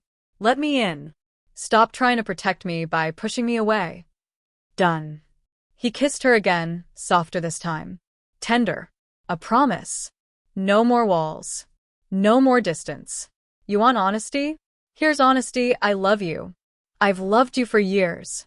And I'm going to love you for centuries more if you'll let me. I love you too, Ava admitted, the words feeling like freedom. Even when I hated you for rejecting me, I loved you. The bond might have been broken, but it never really let go. Rowan made a sound that might have been a laugh or a sob, pulling her fully into his arms. She went willingly, wrapping her arms around his bare waist, feeling his heart pound against her cheek. They stood like that for long minutes, just holding each other, feeling the bond slowly, painfully, beautifully starting to heal. Your mother is going to be unbearable about this, Ava said finally, her voice muffled against his chest. She felt him laugh, a real laugh, warm and genuine. She's already planning the mating ceremony. I caught her looking at ceremonial robes yesterday. We just... Ava pulled back, flustered. Shouldn't we take this slowly? We can take as long as you need, Rowan promised, though his hands were already settling possessively at her waist, like he couldn't quite bring himself to release her. But fair warning, I'm going to court you properly. The way I should have from the beginning. Flowers, dates, terrible poetry. The full experience. You write poetry? Absolutely not. It's going to be terrible. You'll hate it. His smile was devastating. But you'll endure it because you love me. Cocky, Ava accused, but she was smiling too. Confident, he corrected. There's a difference. He sobered slightly. Ava. I know this isn't going to be easy. The pack witnessed the rejection. They're going to talk. Some of them are going to judge you for giving me another chance. Let them talk, Ava said, surprising herself with her own certainty. I'm done caring what people think. I'm done being invisible and apologizing for existing. If they want to judge me, that's their problem. Pride blazed across Rowan's face. That's my mate talking. The word, mate, sent warmth flooding through her chest. The bond pulsed in response, growing stronger. Come on, Rowan said, finally releasing her to grab his discarded shirt. We need to tell my mother before she hears it through the gossip network. And he hesitated. We should speak with Lucien. Formally. He deserves that respect. Ava's heart clenched. I already told him. This morning. Rowan went still. How did he take it? With more grace than I deserved, Ava admitted quietly. He's a good male, Rowan. He was kind to me when I needed it most. I know. Something complicated crossed Rowan's expression. Gratitude, jealousy, respect all tangled together.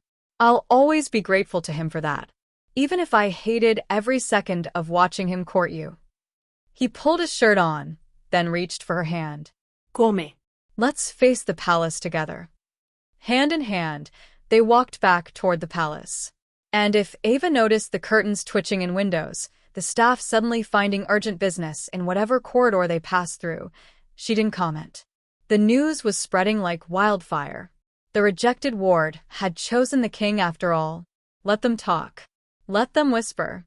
She'd chosen her path, and she was walking it with her head held high.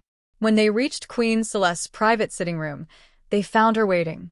One look at their joined hands, at the way they stood close enough to touch, and her face broke into a brilliant smile. Finally, she breathed. Oh, finally. Come here, both of you. She pulled them into a hug, undignified and warm and perfect. When she released them, her eyes were suspiciously bright. I'm so happy for you both, Celeste said. Though Rowan, you're aware you're going to have to grovel publicly at some point. Already planning it, Rowan replied dryly. I'm thinking a formal apology in front of the entire pack, followed by a new mating ceremony where I don't act like a complete idiot. Good start, his mother said approvingly. Then she turned to Ava, her expression turning serious. Are you sure about this, dear? I support you completely, but I need to know you're choosing this for you, not because you feel obligated or pressured. I'm sure, Ava said firmly. It scares me, but I'm sure. Then welcome to the family, officially this time. Celeste squeezed her hands. And know that you always have my support.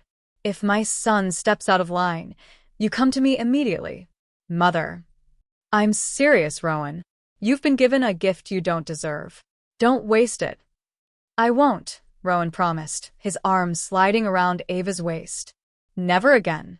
They spent the morning making plans, a formal announcement to the pack, a new mating ceremony in 3 weeks to give the bond time to heal properly, and yes, a public apology from Rowan for the rejection. The pack needs to see you claim her properly, Celeste insisted. No more half measures. No more fear. You stand in front of everyone, and you make it clear that she is your mate, your equal, your chosen queen. Rowan's jaw tightened, but he nodded. You're right. I'll do it at the next gathering. As they left the queen's quarters, Ava felt the weight of what she'd chosen settling over her. This wasn't a fairy tale ending, it was a beginning. A complicated, messy, uncertain beginning. But it was theirs. And as Rowan's fingers tightened around hers, as the healing bond pulsed warm and golden in her chest, Ava realized something. She'd spent her whole life being invisible, being forgotten, being nothing. But choosing herself, choosing to fight for what she wanted despite the fear, had finally made her visible. Not because of a king or a crown or a bond, but because she'd found the courage to be seen. And that, she realized, was the real magic. The pack gathering was held 3 days later in the Great Hall, and Ava had never been more nervous in her life.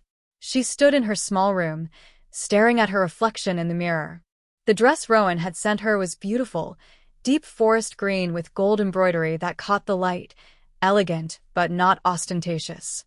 A statement that she belonged here, that she was his equal. Queen Celeste had sent the circlet again, the one with moonstones that had been her mother's. "You'll need armor tonight," she'd written in the note. "Might as well be beautiful armor." Ava settled it on her head with trembling fingers. A knock at her door made her jump. "It's me," Rowan's voice, rough and familiar.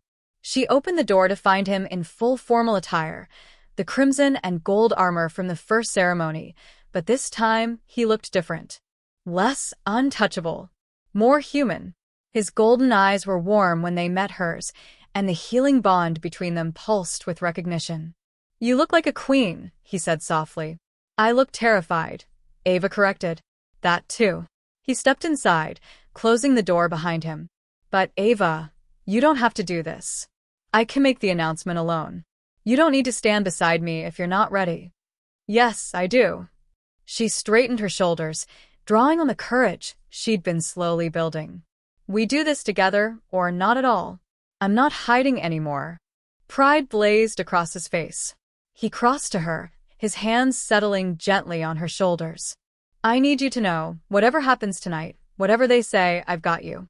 You're not facing this alone." "I know." She covered his hands with hers. "That's why I can do it." He pressed a kiss to her forehead, lingering. The bond hummed between them, stronger each day, but still fragile. Still healing. "Ready?" he asked quietly. No. "But let's go anyway."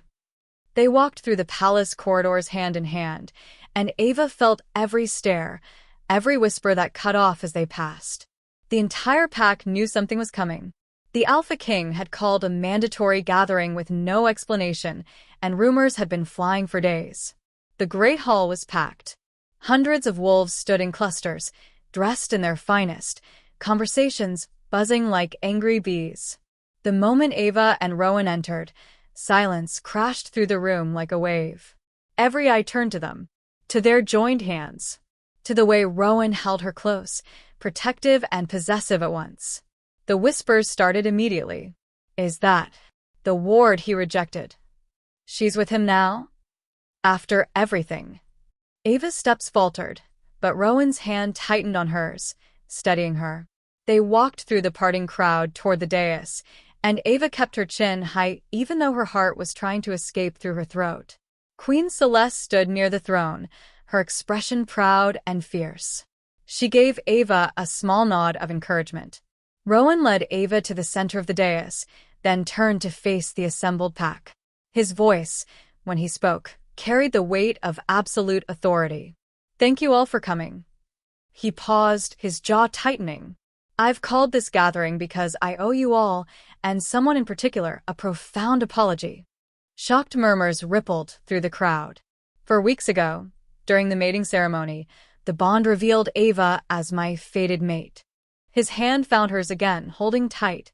"And I, in what can only be described as spectacular cowardice, rejected that bond publicly and cruelly."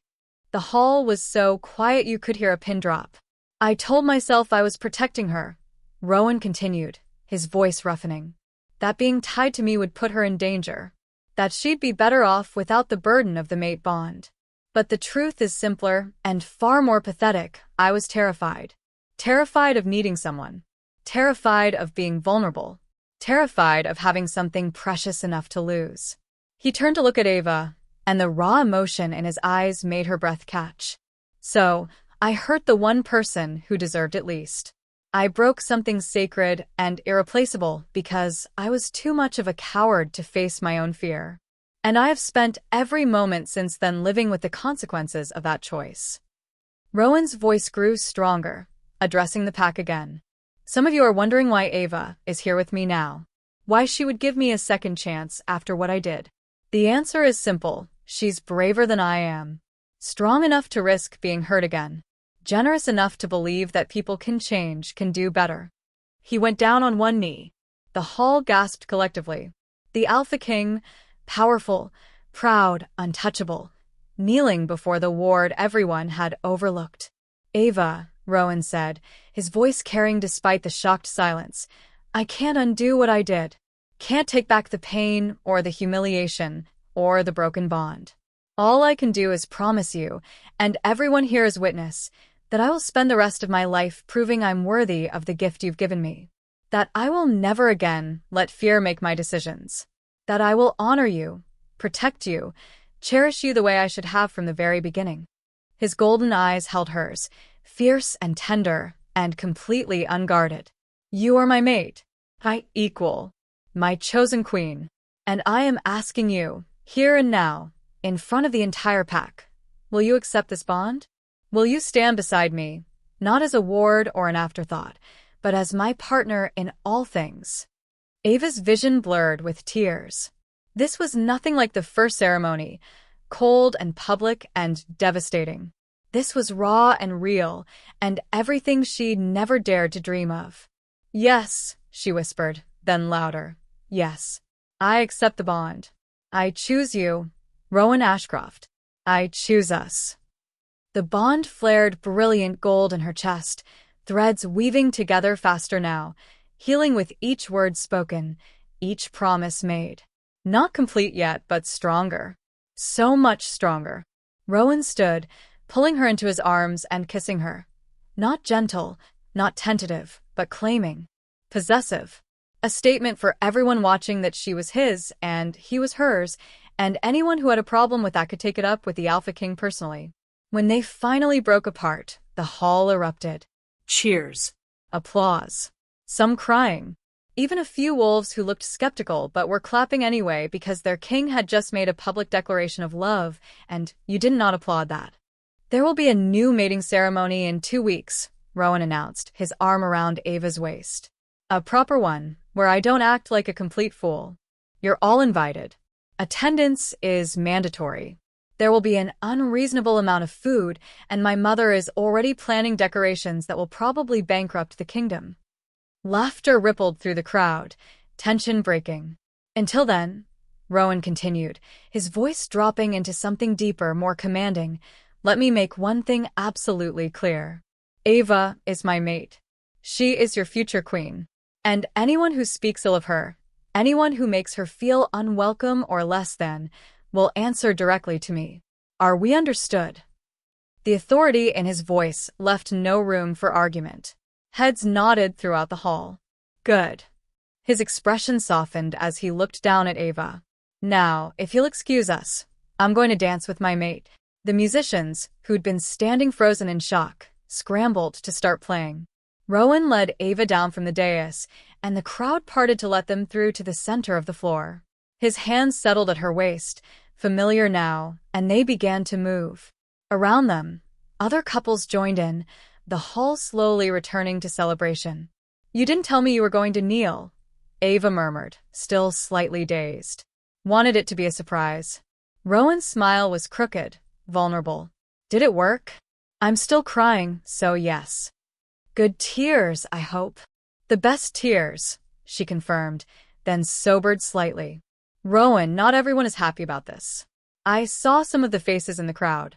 They think I'm weak for taking you back. Then they're idiots. His voice was fierce. Taking me back after what I did? That's not weakness. That's the bravest thing I've ever witnessed. Don't let anyone tell you otherwise. What about the ones who think I'm only with you for power? That I'm using you? Rowan laughed, the sound warm and genuine.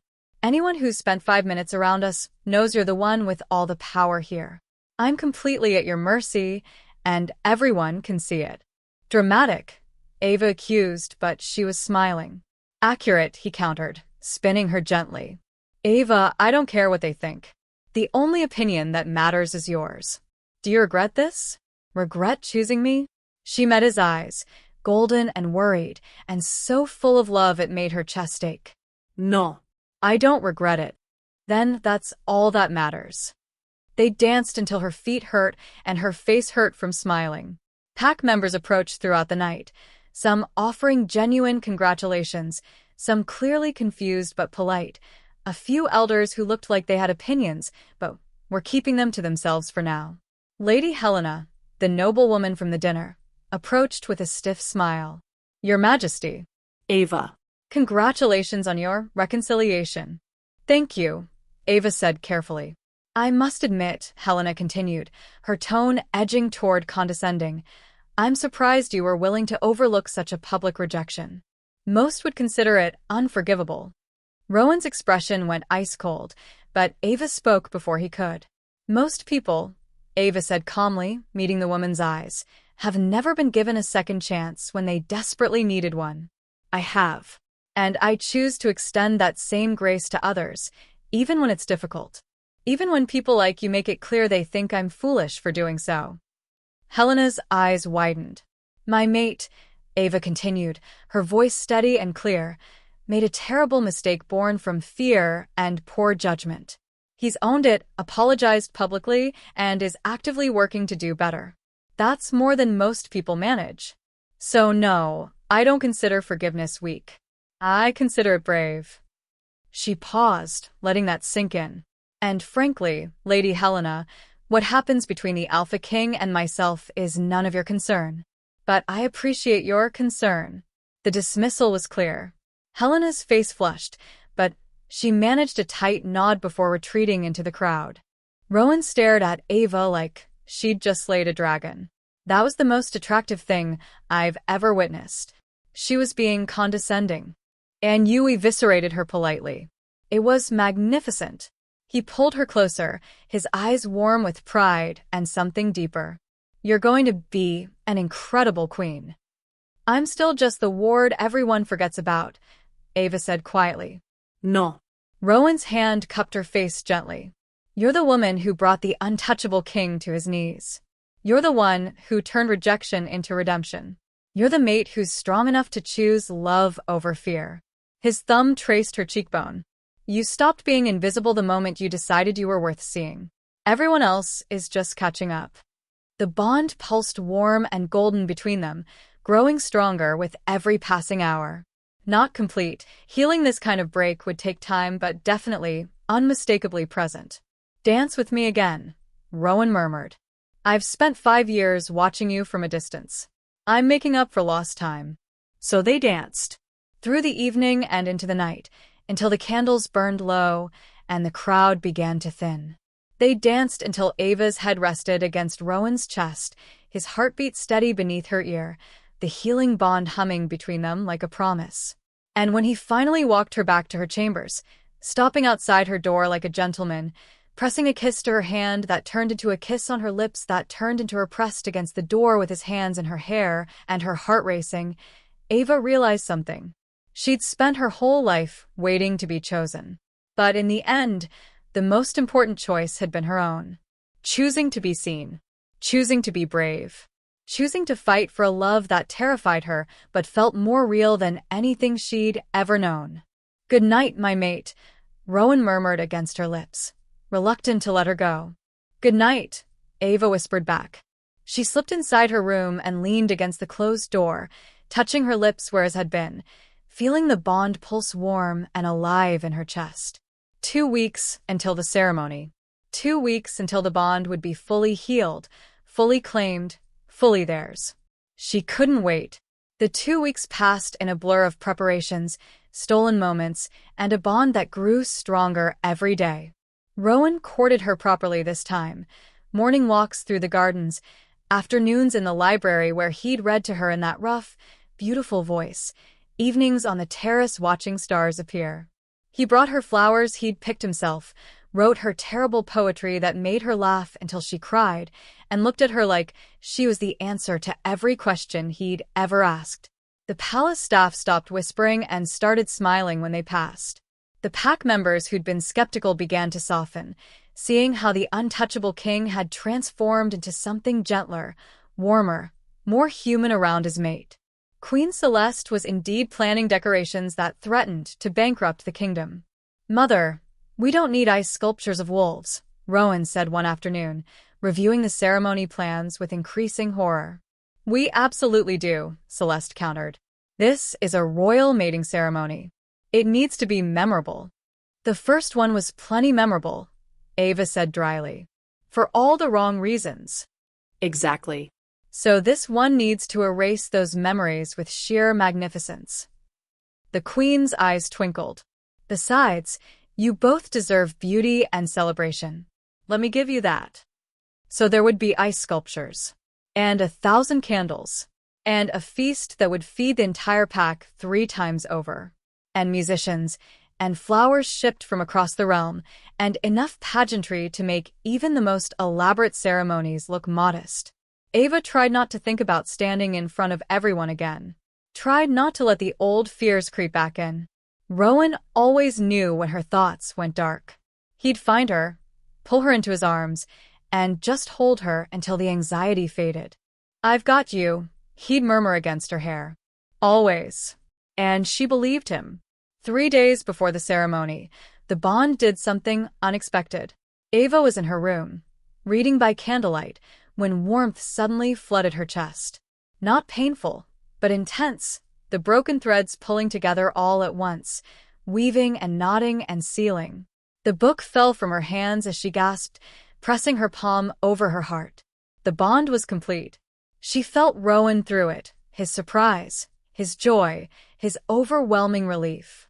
Felt his presence like he was standing right beside her, even though she knew he was in his chambers on the other side of the palace. Then she felt him moving, running. Her door burst open 30 seconds later, and Rowan stood there, chest heaving, eyes blazing gold. "You felt it," he breathed. "The bond," Ava whispered. It's whole again." He crossed the room in 3 strides, pulling her up and into his arms, and when their lips met, the bond sang. Pure and clear and perfect, no more cracks, no more broken edges. Just connection. Certainty. Home. "I can feel you," Rowan said against her mouth, his voice rough with emotion. "Everything. Your heartbeat. Your feelings. God's. Ava, you're inside me. Part of me. It's everything," she finished. Because it was. The bond wasn't just connection, it was completion. Like finding a piece of herself she hadn't known was missing. They stood there holding each other, overwhelmed by the intensity of being fully, completely bound. No more distance. No more broken pieces. Just them, together, 2 souls tied by something deeper than magic. "I love you," Rowan whispered fiercely. "I love you so much it terrifies me, but I'm not running from it anymore. Never again." "I love you too," Ava said, tears streaming down her face. "Even when I hated you, even when the bond was broken, I loved you." He kissed her again, and through the bond, she felt everything, his relief, his joy, his fierce determination to never hurt her again. Felt his love wrapping around her like armor and warmth all at once. When they finally broke apart, both breathing hard, Rowan pressed his forehead to hers. "The ceremony is in 3 days," he said. "But the bond is already complete. We're already mated. Already bound." "So the ceremony is just for show?" Ava asked. "The ceremony is for them," Rowan corrected. "For the pack to witness. For tradition. But for us?" His thumb traced her lower lip, his eyes molten gold. "We're already everything. The ceremony is just making it official. Then we should probably tell your mother the ice sculptures aren't going to waste." He laughed, the sound warm and free. "Tomorrow. Tonight, I just want to be here with you. Feeling this. Feeling us." So they stayed, curled together on her small bed, the bond humming between them, learning the shape of this new connection. Ava could feel Rowan's contentment, his wonder, his absolute certainty that she was his and he was hers. And for the first time in her entire life, she felt complete. The day of the ceremony dawned clear and bright, the autumn sun warm despite the season. Ava woke to find her room filled with flowers, moonflowers from Lucien with a note that read, "May your happiness be eternal. You earned it." And red roses from Rowan, thorns carefully removed, with a note that just said, "Today, I get to call you mine in front of everyone." Finally. She smiled, touching both flowers gently. One chapter ending, another beginning. Queen Celeste arrived with a team of attendants, all carrying what looked like half the palace wardrobe. "Oh no," Ava said, eyeing the parade of gowns. "Oh yes," Celeste replied cheerfully. "You're going to look magnificent." The dress they finally settled on was breathtaking, ivory silk that seemed to glow in the light, embroidered with gold thread in patterns of wolves and stars. The neckline was elegant, the sleeves long and fitted, the skirt flowing like water. It was simple enough to move in, but elaborate enough to mark her as royalty. They dressed her hair in an intricate braid woven with tiny white flowers and settled a crown on her head, not the circlet this time, but an actual crown. Delicate gold with moonstones that caught the light. That was my crown, Celeste said softly, when I mated Rowan's father. It's tradition to pass it to the new queen. Ava's eyes burned. Your Majesty, I can't. You can and you will. Celeste adjusted it gently. You're going to be an extraordinary queen, Ava. Not despite your past, but because of it. You know what it means to be overlooked, to struggle, to fight for your place. You'll rule with compassion and strength. That's exactly what this pack needs. When Ava finally looked in the mirror, she barely recognized herself. The girl staring back was confident, regal, beautiful. A queen. Ready? Celeste asked gently. No, Ava admitted. But I'm doing it anyway. They walked through the palace together, and Ava felt Rowan through the bond, his anticipation, his impatience, his desperate desire to see her. Patience, she sent through the bond, testing this new ability. I've been patient for 5 years, came his immediate response, warm with amusement. I'm done being patient. The ceremony was being held in the palace gardens, and when Ava stepped outside, she stopped breathing. Celeste hadn't been exaggerating. The gardens had been transformed into something out of a fairy tale. Thousands of candles floated in the air like stars brought down to earth. Flowers bloomed everywhere. Roses, jasmine, moonflowers, species that shouldn't bloom in autumn but were flowering anyway through some careful magic. The ice sculptures were, admittedly, magnificent, wolves in mid-leap, intricate and beautiful. And at the end of a white silk runner, beneath an arbor woven with vines and flowers, stood Rowan. He wore formal attire, black and gold, his ceremonial armor polished to a shine. His dark hair was pulled back, revealing the strong lines of his face. And when he saw her, his expression transformed into something so full of love and wonder that Ava felt it echo through the bond. Beautiful, he sent. You're the most beautiful thing I've ever seen. The entire pack stood on either side of the runner, hundreds of wolves dressed in their finest, watching as Ava began her walk toward the male who'd rejected her and then fought to win her back. She passed faces she recognized, palace staff who'd watched her grow up invisible, nobles who'd overlooked her for years, pack members who'd witnessed her public humiliation and were now here to witness her triumph. And there, near the front, stood Lucien. The vampire king wore deep burgundy, elegant as always, his silver hair catching the light. When their eyes met, he smiled, genuine and warm and just a little sad. He bowed slightly, a gesture of respect and farewell. Ava's throat tightened, but she smiled back. Thank you, she mouthed. Always, he mouthed in return. Then she was at the arbor, and Rowan was taking her hands, and nothing else mattered. Hi, he said softly, just for her. Hi, she whispered back. The high priestess stepped forward, the same woman who'd presided over the first ceremony. She looked at them both with warmth and approval. We gather here, she began, her voice carrying across the gardens, to witness the mating bond between Alpha King Rowan Ashcroft and Ava Thornwood. This bond, though tested, has proven stronger than fear, stronger than pride, stronger than anything that sought to break it. She turned to Rowan. Do you, Rowan Ashcroft, take this woman as your mate? Do you vow to honor her, protect her, stand beside her in all things? I do, Rowan said, his voice steady and sure. I vow to love her, to choose her every day, to never let fear make my decisions. I vow to be worthy of the gift she's given me, her trust, her love, her second chance. The priestess turned to Ava. Do you, Ava Thornwood, take this man as your mate? Do you vow to honor him, stand beside him, build a life together? Ava's voice rang clear. Ida. I vow to love him with courage, to see him clearly, flaws and all, and choose him anyway. I vow to build something beautiful from the broken pieces.